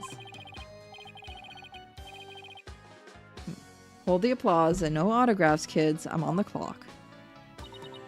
Apollo, this guy looks really familiar, but I can't quite... Really, kid? Then try this on for size. Hang loose, baby! Hang loose, baby? Oh! Apollo is the ratings Roger from Take-Two TV! He's huge, crazy huge, like a real famous producer. Really? I've never heard of him. Seriously, man? What kind of cave did you crawl out of? Roger Rettins, the ratings Raja. Titan of the TV screen. Still not ringing a bell? You ain't seen my hits Saturday night talk show at 8 p.m. Eastern, 7 p.m. Central? Oh my god, he sounds like me when I announce the times. No, I can't say that I have. You're blowing my mind, kid. You even know what a TV is? Say it with me. Television. Do you mind if I ask you a few questions about the incident? No. What kind of comeback is that? Grow some backbone, kid. I basically lobbed that one at you. Now hit me with your best barb. Viewers will love that.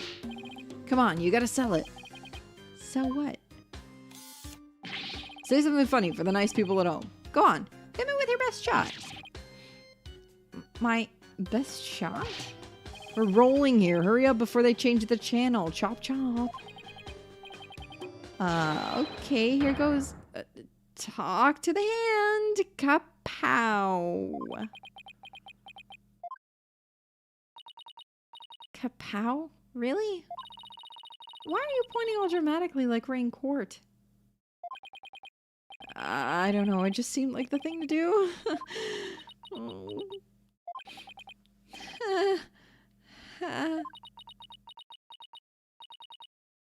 Apollo? Oof, that's going in the cringe reel for sure. Brutal. I think we can all agree that was a mistake. If I choked any harder, I'd need the Heimlich maneuver. I blame myself, really. Should have known better than to waste good film on a nobody. So you wanted an exclusive or what? Who are you? Yeah, he called us cringe. He just called us cringe. Live on stream. Today's magic show was being broadcast live on TV, wasn't it? And you were the producer, right? That's right. Razzing Magic Star versus Old School Grimory. It was gonna be wild. We were gonna have viewers vote for their favorite magician during the show. And the loser would have had a really embarrassing prank done to them. It was gold, I tell ya. Guaranteed ratings. This was written before the Going in My Cringe compilation meme. He was ahead of his time. Ahead of his time. We love Ace Attorney for that. I don't know, sounds kind of tacky if you ask me. I'm telling you, man, modern viewers eat this stuff up with a spoon, trust me. All we gotta do is serve it up nice and hot. A feast for the eyes. More like junk food for the brain. That's why my dad calls the television, like the TV programs he watches. He calls it like gum for the brain. Or gum for the eyes. That's what he calls it. That little brat had to go and ruin everything with that accident of hers. You have any idea how many times they dragged me over here to prepare for today? You must know this theater pretty well if you came by that often. Ooh, that gives me an idea. How about this? Mad mindscape of a magical murderess. Closest comrades come clean. Tell me, has Trucy always shown signs of being unhinged? When could you tell she was about ready to snap? This guy's cruising for a bruising, Apollo. As long as you don't get caught on camera. Truth be told, I'm not surprised about the way things turn out. Magicians are pretty much the dregs of society, am I right? What's that supposed to mean? What were you doing at the time of the incident? Shooting a show in the station studio. We had a whole bunch of girls in bikinis wrestle each other for the camera. Okay. So you didn't see the accident as it actually happened? Oh, hi, Remini. Welcome, welcome. Watching your friend on Discord play the last case of this game. Ooh, no spoilers, please. It's my first time playing this game. This one. How did you just notice that her necklace like widget changes with her emotions? Yeah, it has been doing that since forever. That's funny that you didn't see that before. It's one of my favorite parts actually about her sprites.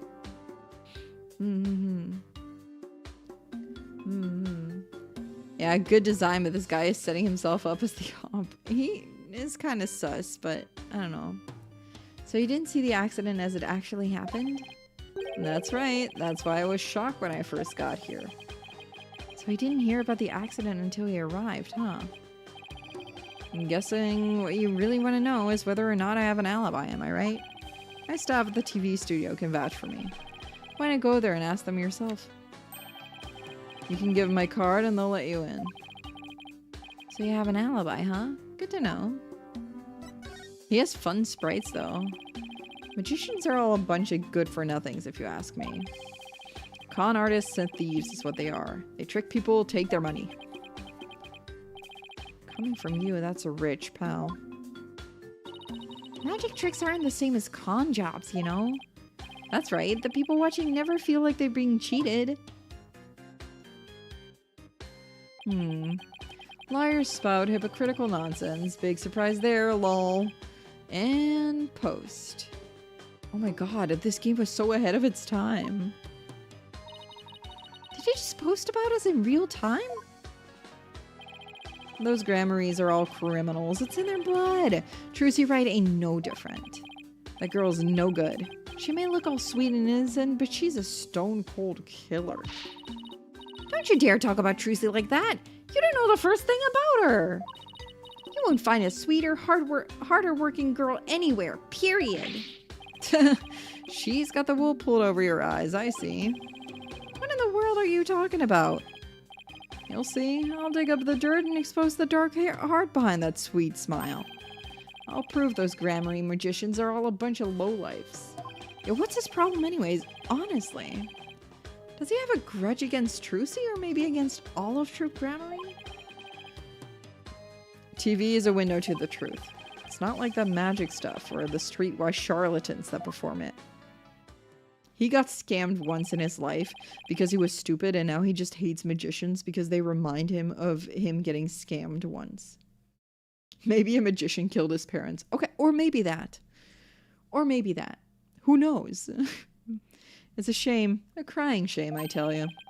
What was supposed to be a fun, light-hearted program turned into this sorry affair. I'll have to sell it to news outlets all over the world if I'm going to make my money back. He's doom scrolling. Stop him. Take his phone. Look at his screen time. Trucy Wright will make her debut, all right. Not as a magician, but as a criminal.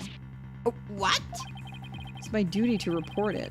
Can't let a tragedy like this happen again, now can I?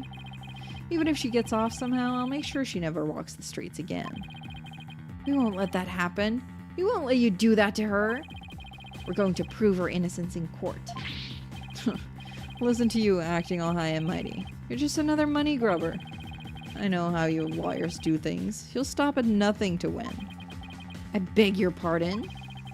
If you win your trials, you get fat stacks, right? Is money really all you care about? What's with him, Apollo? Why won't he listen? But enough about you. I'm all about going after Trucy now. I won't stop until she's behind bars. That's how we in the media dish out justice. Before you even get to court, my expose is going to take you down. Not if I have anything to say about it. Well, gotta get back to the station. Hang loose, baby. Never meet your heroes, I guess. Looks like the prosecution won't be our only opponent this time. But no way are we gonna let that guy have his way either. That's right. Okay, we're done with this stage, so let's go someplace else. Still wish we could check out that understage passage. But what else can we investigate right now? Well, we can go to the detention center. Or back here, I guess, but... I'm gonna grab a little bit of water. Because I ran out of my drink, and my throat is getting dry. But I'll do it real quick.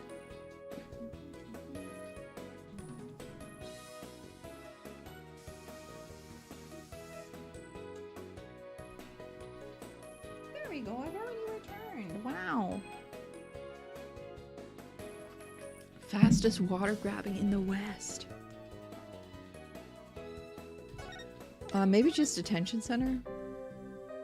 No. Okay. Dressing room? That would be weird. Oh, okay. Probably we can talk to Bonnie here. But all that's left to check out is that understage passage. I'll have to try to get one of the staff members to unlock the door. Someone just came into the dressing room. Oh, it's you people again. You came back. Okay. We need to, like, copy her other voice. We know her name. Why is it question mark, question mark, question mark? I saw you, you know. Oh, it's you, the bunny assistant from the show, right? What? Oh, yes, that's right. My name is Bonnie the Fam? Bonnie the Fam, or Fum. She's French. She's French. I remember her talking to us earlier. Ah. Performing magic is like walking a tightrope. There's always an element of danger. A little mistake can even cost you your life, you know? I wonder if she'll make it across today. What do you mean by that exactly? Oh, defame. Yeah, the fame. Fame. Maybe? Defame or defame. She's French and therefore cannot be trusted. Okay. Now you excuse me. She said some pretty strange things then. I saw you take it. You took something from our dressing room. Oh, Bonnie, that teleportation trick you did was amazing.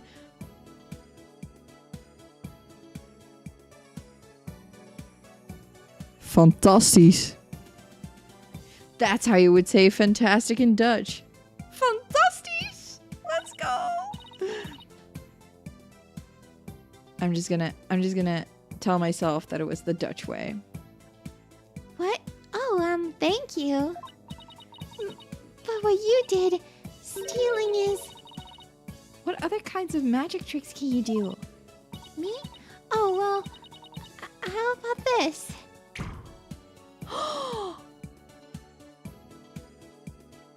Bonnie. Splendido. Athena, I think Bonnie's trying to say something to us. Just needs to stop being multilingual. You're getting real jealous. Honestly, she speaks every single language. She is? Thank you, Mr. Thief. Thief? I saw you.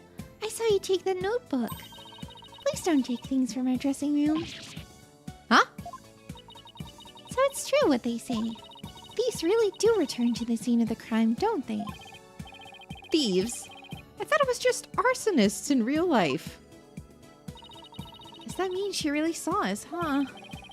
I bet this looks pretty bad.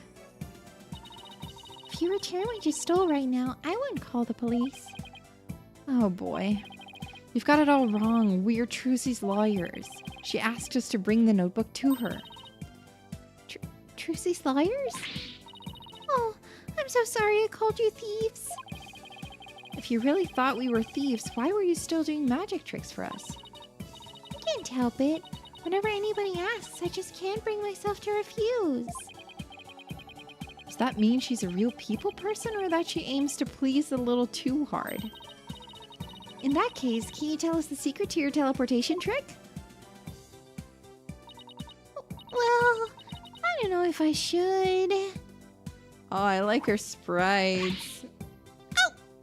She's cute though. If I keep up the pressure, she just might tell us. I've been dying to know. Leave the poor girl alone.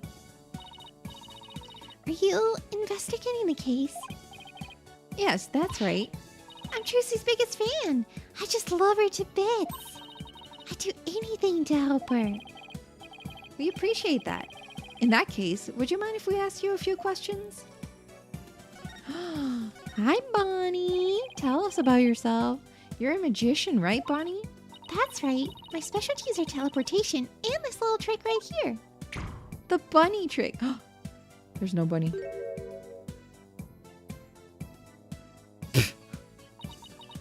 Oh well. Looks like Mr. Bunny's in a bad mood right now. Or that she messed up. You say you're a big fan of Trucy's, right? Oh yes! I look up to her more than anyone else in the whole world. Here I thought she'd think of Trucy as competition, right? She's so cute though. What about her makes you respect her so much? She's just incredible. Not only is she extremely talented, but she's so cool under pressure and always manages to keep a smile on her face. In spite of all that talent, she still works harder than anybody I know. You couldn't ask for more out of a magician. I'm sensing a shift into hyper fangirl drive. I love the unique way she does her tricks and how she charms the audience. I especially love her magic panties trick, which is both. First time I saw her do that. Why are there so many people in this game that speak so fast? My eyes are on her. Same. And that's why I think Trucy is top class. A real first-rate magician. I see. I think we have a pretty good idea of how much you adore her now. Oh, was I talking too much? I'm so sorry. Better be careful about when and how I ask her about Trucy. Anyway, that's why I'll do anything at all to help Trucy. Oh, Mr. Lawyer, you just have to prove her innocence. Don't worry, I plan to do just that. I wish Trucy could see that she has people like Bonnie in her corner rooting for her. Ooh. A lot of motor mouths today, truly. You were in the magic show, right? That's right. I take it you saw my teleportation trick? Yes, it was just wonderful. You moved from one place to another in the blink of an eye. I admit it was pretty amazing. I have no idea how you transported yourself over such a distance in just a split second. It must be so fun to be able to do a trick like that. Teleportation looks so cool. Twins? I'm on to them. I'm on to them. Yeah, twins, right? That's what I'm saying. That's what I'm saying. There must be two of them. It's like a superpower or something. Yeah, my trick is turning some heads in the magic world right now. They're calling it new miraculous magic. Some even say it's the real deal. Real magic, huh? I know there must be an explanation, but it sure does look real. Just have to figure that trick out. I want to do it myself. Oh, you'll never figure it out. I always perform it perfectly. Ooh. This feeling. So sudden and new. Looks to me like Bonnie's hiding something. Let us perceive. You'll never figure it out. I'm guessing it's gonna be this hand.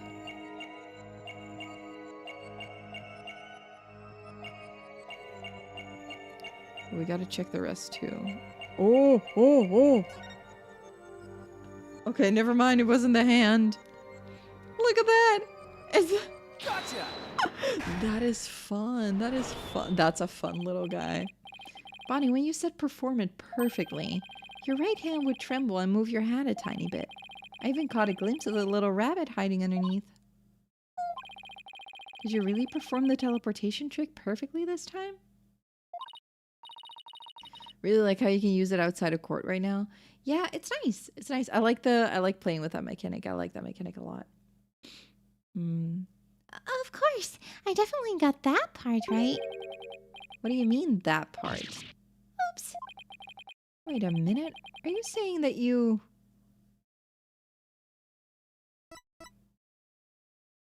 Oh. Picked the wrong career? Didn't switch the swords? Messed up Trucy's escape? You might have performed the teleportation trick flawlessly, but what about Trucy's escape trick after that? Did you make some kind of mistake during that? Oh, well... Well, did you? You see... Did you or didn't you? I did. You're absolutely right, Mr. Lawyer. I made a mistake during Trucy's escape trick. I'm sorry I lied. I feel like I pulled off a magic trick of my own just trying to get that out of her.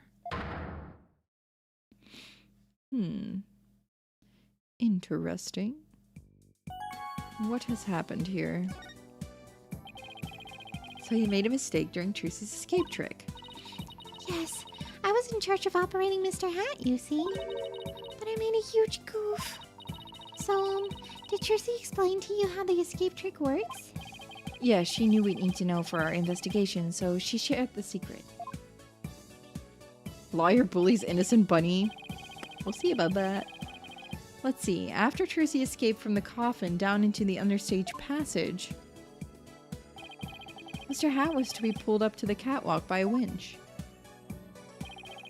Trucy would then pop up on stage through a trapdoor. I was operating Mr. Hat at the time, but I flubbed up when I was supposed to have him stand. I was supposed to make Mr. Hat stand to the left of the coffin, but I messed up and had him stand to the right by accident. That matches up with what we saw during the show. Huh? But then, doesn't that mean Trucy would have ended up popping up on the side opposite to Mr. Hat? Yes, she would have if she hadn't done some quick thinking on her feet. Oh. She managed to pop up on the right-hand side of the coffin for me. So the audience never even knew a mistake had been made.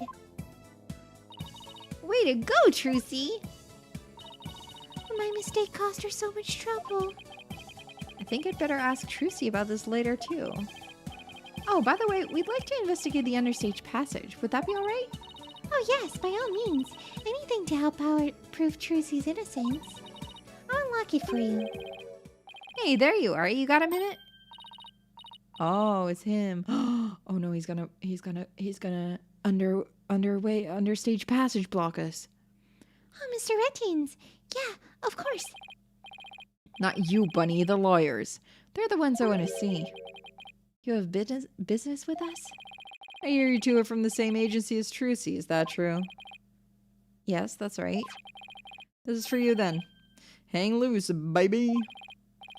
A contract between Take-Two TV, the first party, and Trucy Wright, the second party.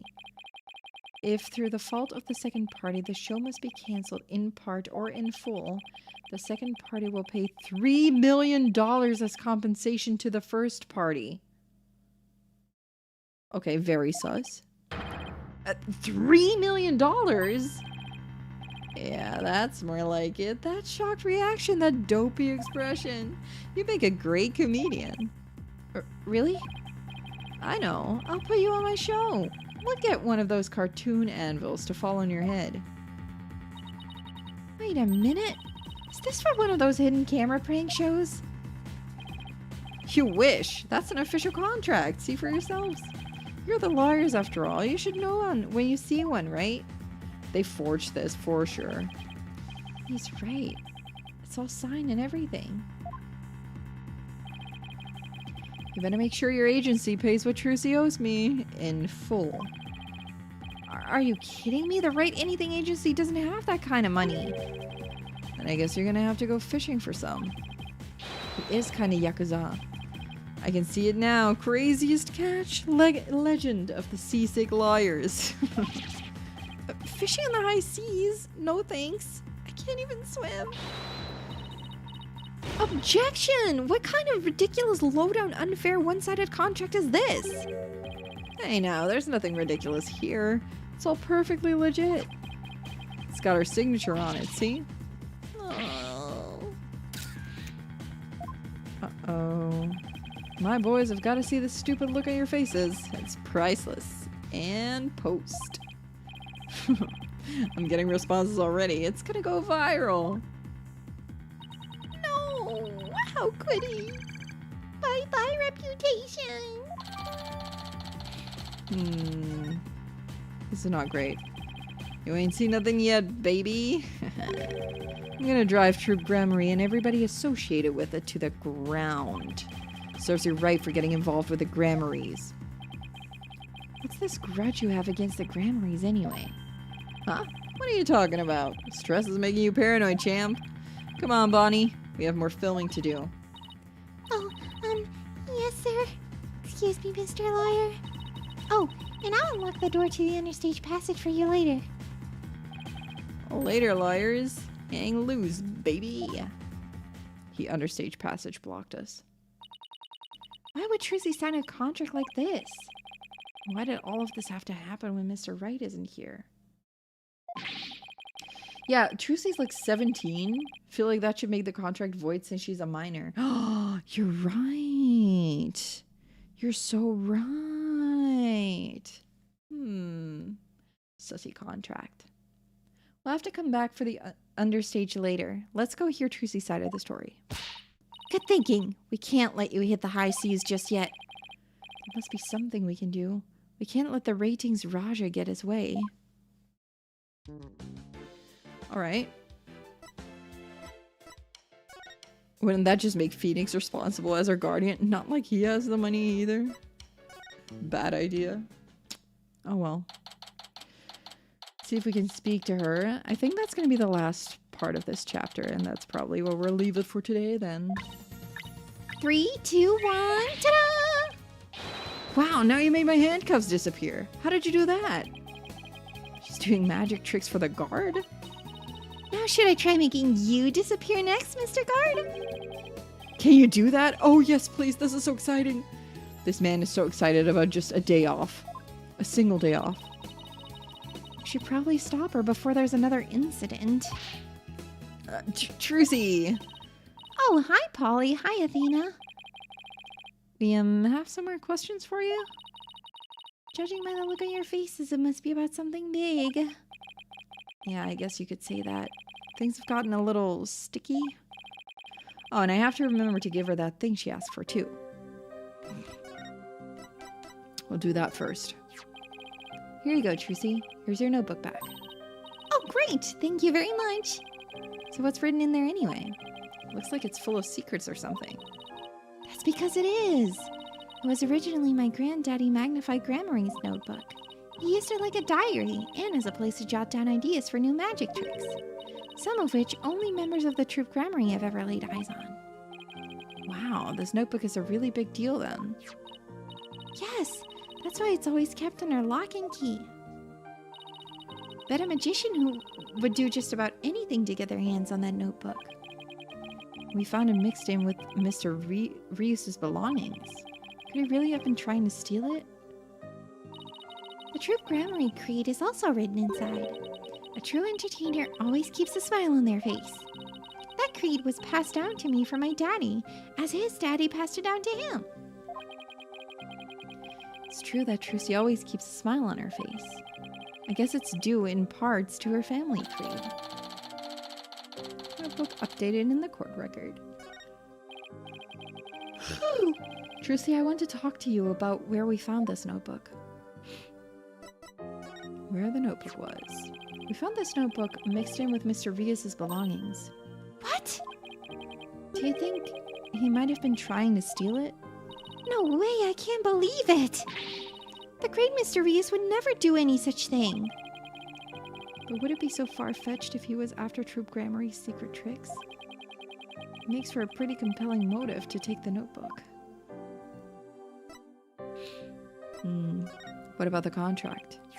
Trucy, do you remember this contract? Yes, I signed it before I went on stage. What about this liability for compensation article here? Liability for compensation? What are you talking about? Let me see that. What? $3 million? Just as I suspected. She didn't know about that part. I've never seen this article. And I read the whole contract from top to bottom. Yeah, I didn't think you'd miss such a big thing. But there's your signature, so what's going on? Maybe there was some kind of trick involved? She's being tricked so bad and she's starting to doubt herself. I hate this for her. I hate this for Trucy. Poor Trucy. You know, like when I signed it. In other words, you think there might be some foul play afoot? And I'm willing to bet that the ratings Raja is the one behind it. Uh-oh. What about Bonnie's mistake? Bonnie told us about the mistake she made on stage. Oh, you mean with where Mr. Hat had been placed? Even I was at a loss about what to do for a second there. So how did you fix the problem? Well, I was down in the understage passage when I found out. I had to work my butt off to fix it, let me tell ya. After I escaped from the coffin and went down the understage passage, I got a signal from Bonnie saying she'd made a mistake with Mr. Hat's positioning. No joke, I was freaking out. After all, I had to be back up on stage in a few short minutes. Magical girl Trucy Wright was faced with an unprecedented crisis beneath the stage. Would this spell be the end? Would this spell the end for Trucy and Gramarye Land? And then what happened? Athena's totally hooked. I was supposed to get back up on the stage. I was supposed to get back up to the stage through chapter number 1 on the left. Using a platform that can be raised and lowered called a stage lift. There was a stage lift ready and waiting in the lowered position under chapter number 1. But Mr. Hat had been placed on the right above chapter 2 by mistake. There was already another stage lift under chapter 2, but it was in the raised position since we hadn't planned on using it. Okay, so how did you get back up onto the stage? Why, through brute strength. What the? I couldn't lower stage lift 2 by myself, so pushed it back and out of the way.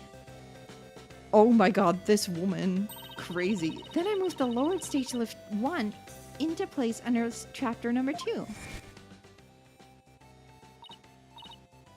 Ugh, this thing is heavy. Oh my god, she really did that. I wish I could have moved it with magic. Unfortunately, my magic is useless under this stage. The understage is a dark abyss that drains magicians of all their powers. You can see why it's called the Abyss.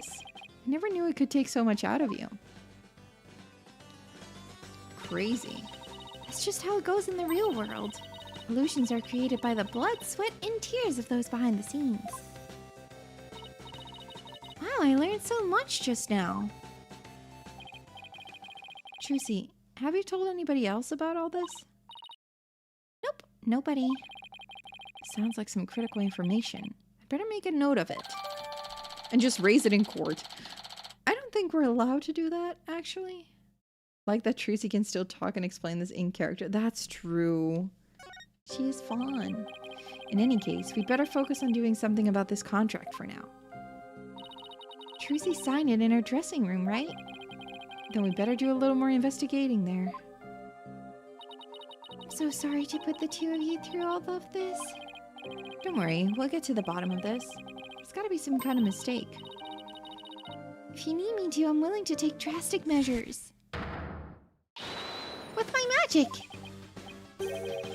You're not planning on pulling some magical money out of there, are you? No, my magic panties are much better at making things disappear than appear. Do I want to know what she's planning to make disappear? Apollo, we have to do something, anything to fix this. I agree. Let's check out the dressing room again for starters.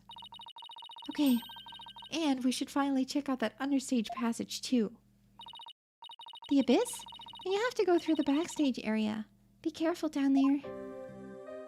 Okay, it was not the last part, but I do think this is where we're gonna save it for today.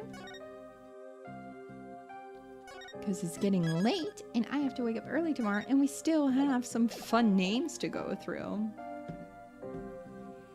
So let's go to chatting.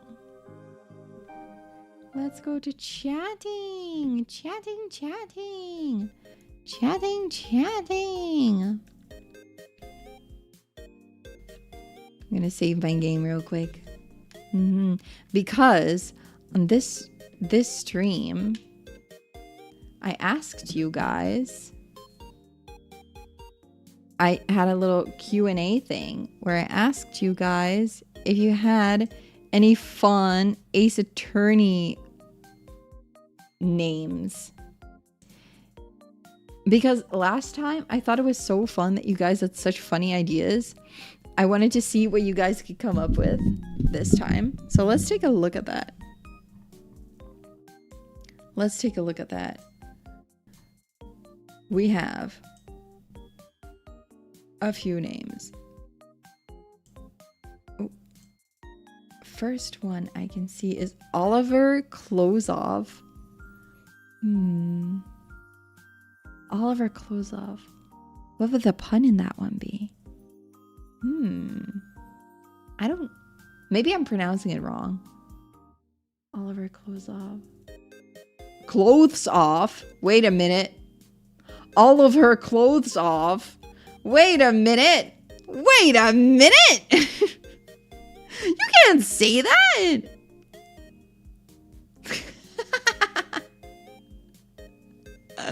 Okay. It would be an Ace Attorney character, I will say. It would be an Ace Attorney character, honestly. Oh, Melody, you came up with a lot of Ace Attorney names too. Favorite has been eavesdropper. As an eavesdropper, that's fun. That's fun. That's a really fun one.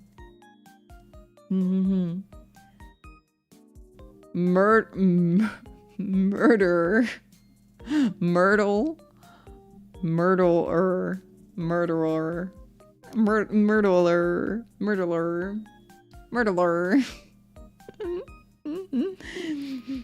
Oh my god. Elementor Watson.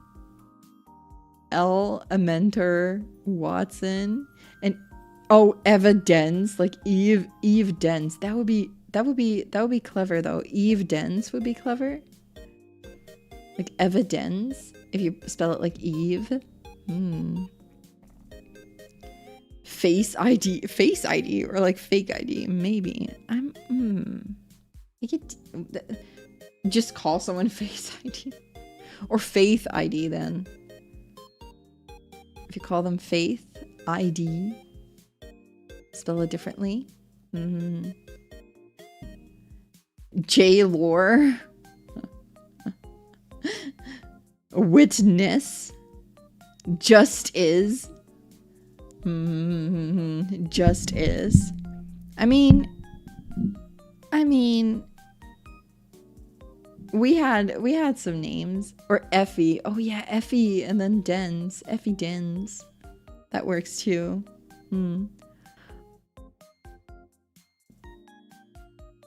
Accusee and accusation. Oh my god, twins. Accusee and accusation. Or Aku, I guess.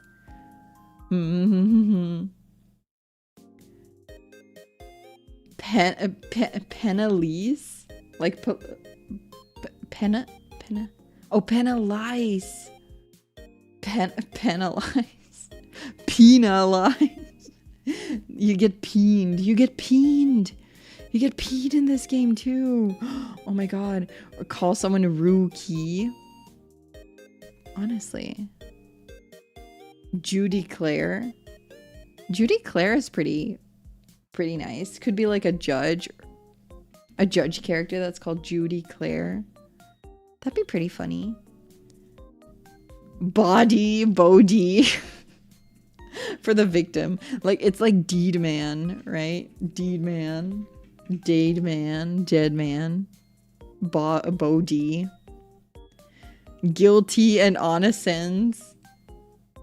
Guilty I like a lot. That's funny. Kangaroo cord. Okay, guys, what are we getting to? Arrest him. Like Aries Tim. That's clever, actually. That's like Luke at me, honestly. Arrest him. Jack Wonder.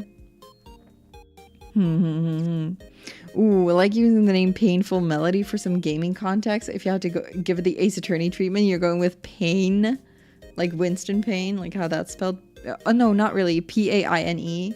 Pain F Melody. That works though. I wonder what my name would be if I were an Ace Attorney character. What would my name be? Misdemeanor.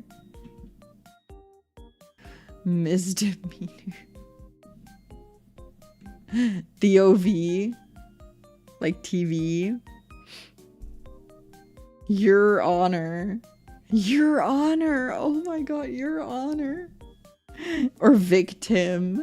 Oh my god, there's like so many names that you could make, that you could work with.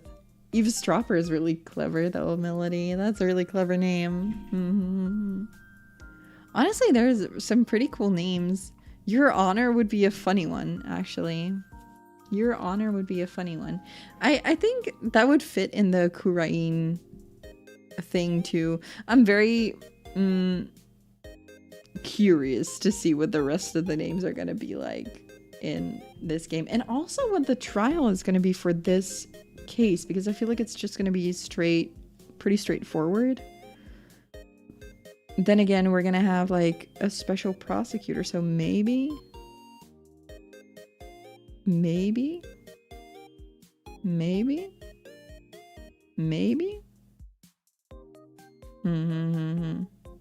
like almost caught up to the Ace Attorney timeline IRL. Yeah, this game takes place in 2028 according to the wiki timeline. It's painful, right? It's painful, right? Wait, let me do one little check. I kind of want to see Ace Attorney timeline and see if no, I need timeline with dates. Let's see, wiki timeline. We have a lot of great Ace Attorney. It is now 2026. Let's see, do we have any interesting things happening now? Probably not. Oh, yes we do. Oh my god.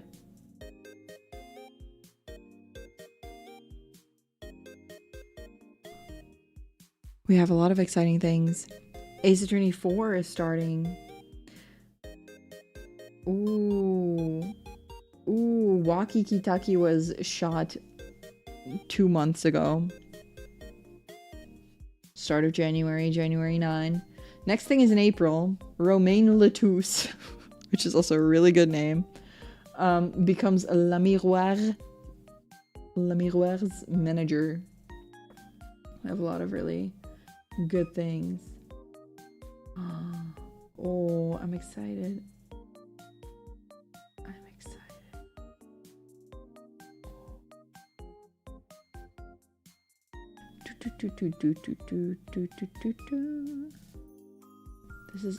This is I don't know why, but it's so exciting to me. So exciting to me. Oh, and then next year we get Dual Destinies. Oh my god, is there anything ever that happened on my birthday? I just want to know, can I celebrate my birthday with Ace Attorney? Probably not. I don't remember having seen my birthday on an Ace Attorney event. It's all like starting in February. Never on my birthday. Do we not have any fun birthday thingies for me, please? Give me a birthday thing. Nope. I don't get a birthday thing. I don't get a birthday thing. Too bad. Too bad. Bridge to the Turnabout from Ace Attorney 3 happens on your birthday? Lucky. Oh, apparently Phoenix Wright got his badge back on your birthday next year. Oh my god, that's such a good day. Such a good day. I'm not seeing anything on January 24th. And maybe later in the timeline, but I don't necessarily want to spoil myself, but also maybe I should check. Let me do a little checking. Let's see, January 24 or it also December and then it starts in April. Nope. Nope. None of that. None for me. Nothing for me. Too bad. Too bad. Too bad. How old is Phoenix? I wonder.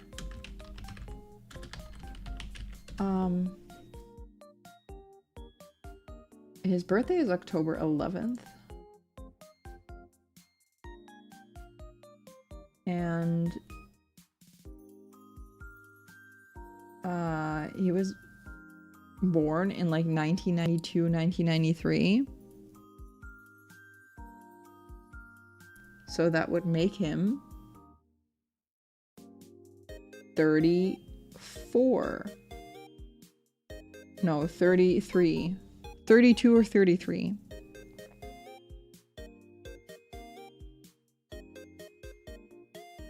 $32, $33.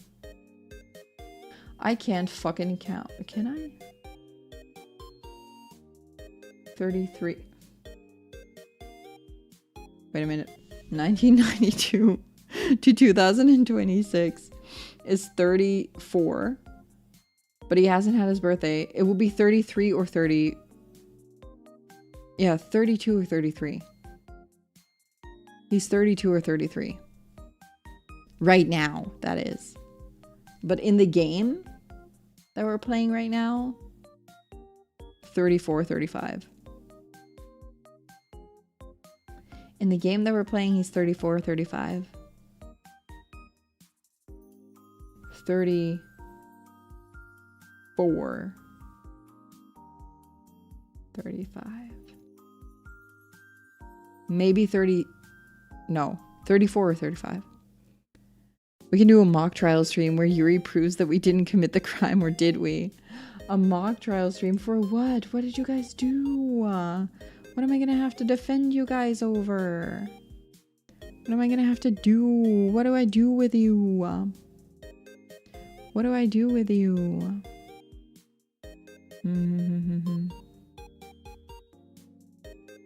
I am. Man. I love Ace Attorney. I'm very happy that we get to play it. I'm gonna leave though because I have to work tomorrow. I just have to get up early for my standards, but I just have to get up. I'm going to just let you guys go for today, I think, because I don't have the time to properly chat to people. So I'll just send you to my next stream waiting room. Next time I stream again is going to be on Wednesday. And on Wednesday. And on Wednesday we play Code Vein with Miko again. It should have been patched now. So it should run a lot better. We're going to check it. And it's probably going to be the last test stream to see if we will continue doing this or if it really doesn't work that well. So that's what we're gonna be doing. It's gonna be a fun time either way. We're just gonna be chatting away, playing some Code Vein, and I'll see you guys again then. We'll be same time as today, 8 p.m. my time. That is Central European time. We haven't gone in daylight savings time yet. It takes a little longer for us, but the times on the schedule should be right. So it is a little different for those of you who went into daylight savings time. It will be an hour later for you guys. Soon we also shall go into daylight savings. So I'll be seeing you guys again on Wednesday. Until then, I'll be seeing you guys on the Twitters, the TikToks, the Discords, and the Instagrams. And until then, thank you guys so much for coming, and bye bye bye bye bye.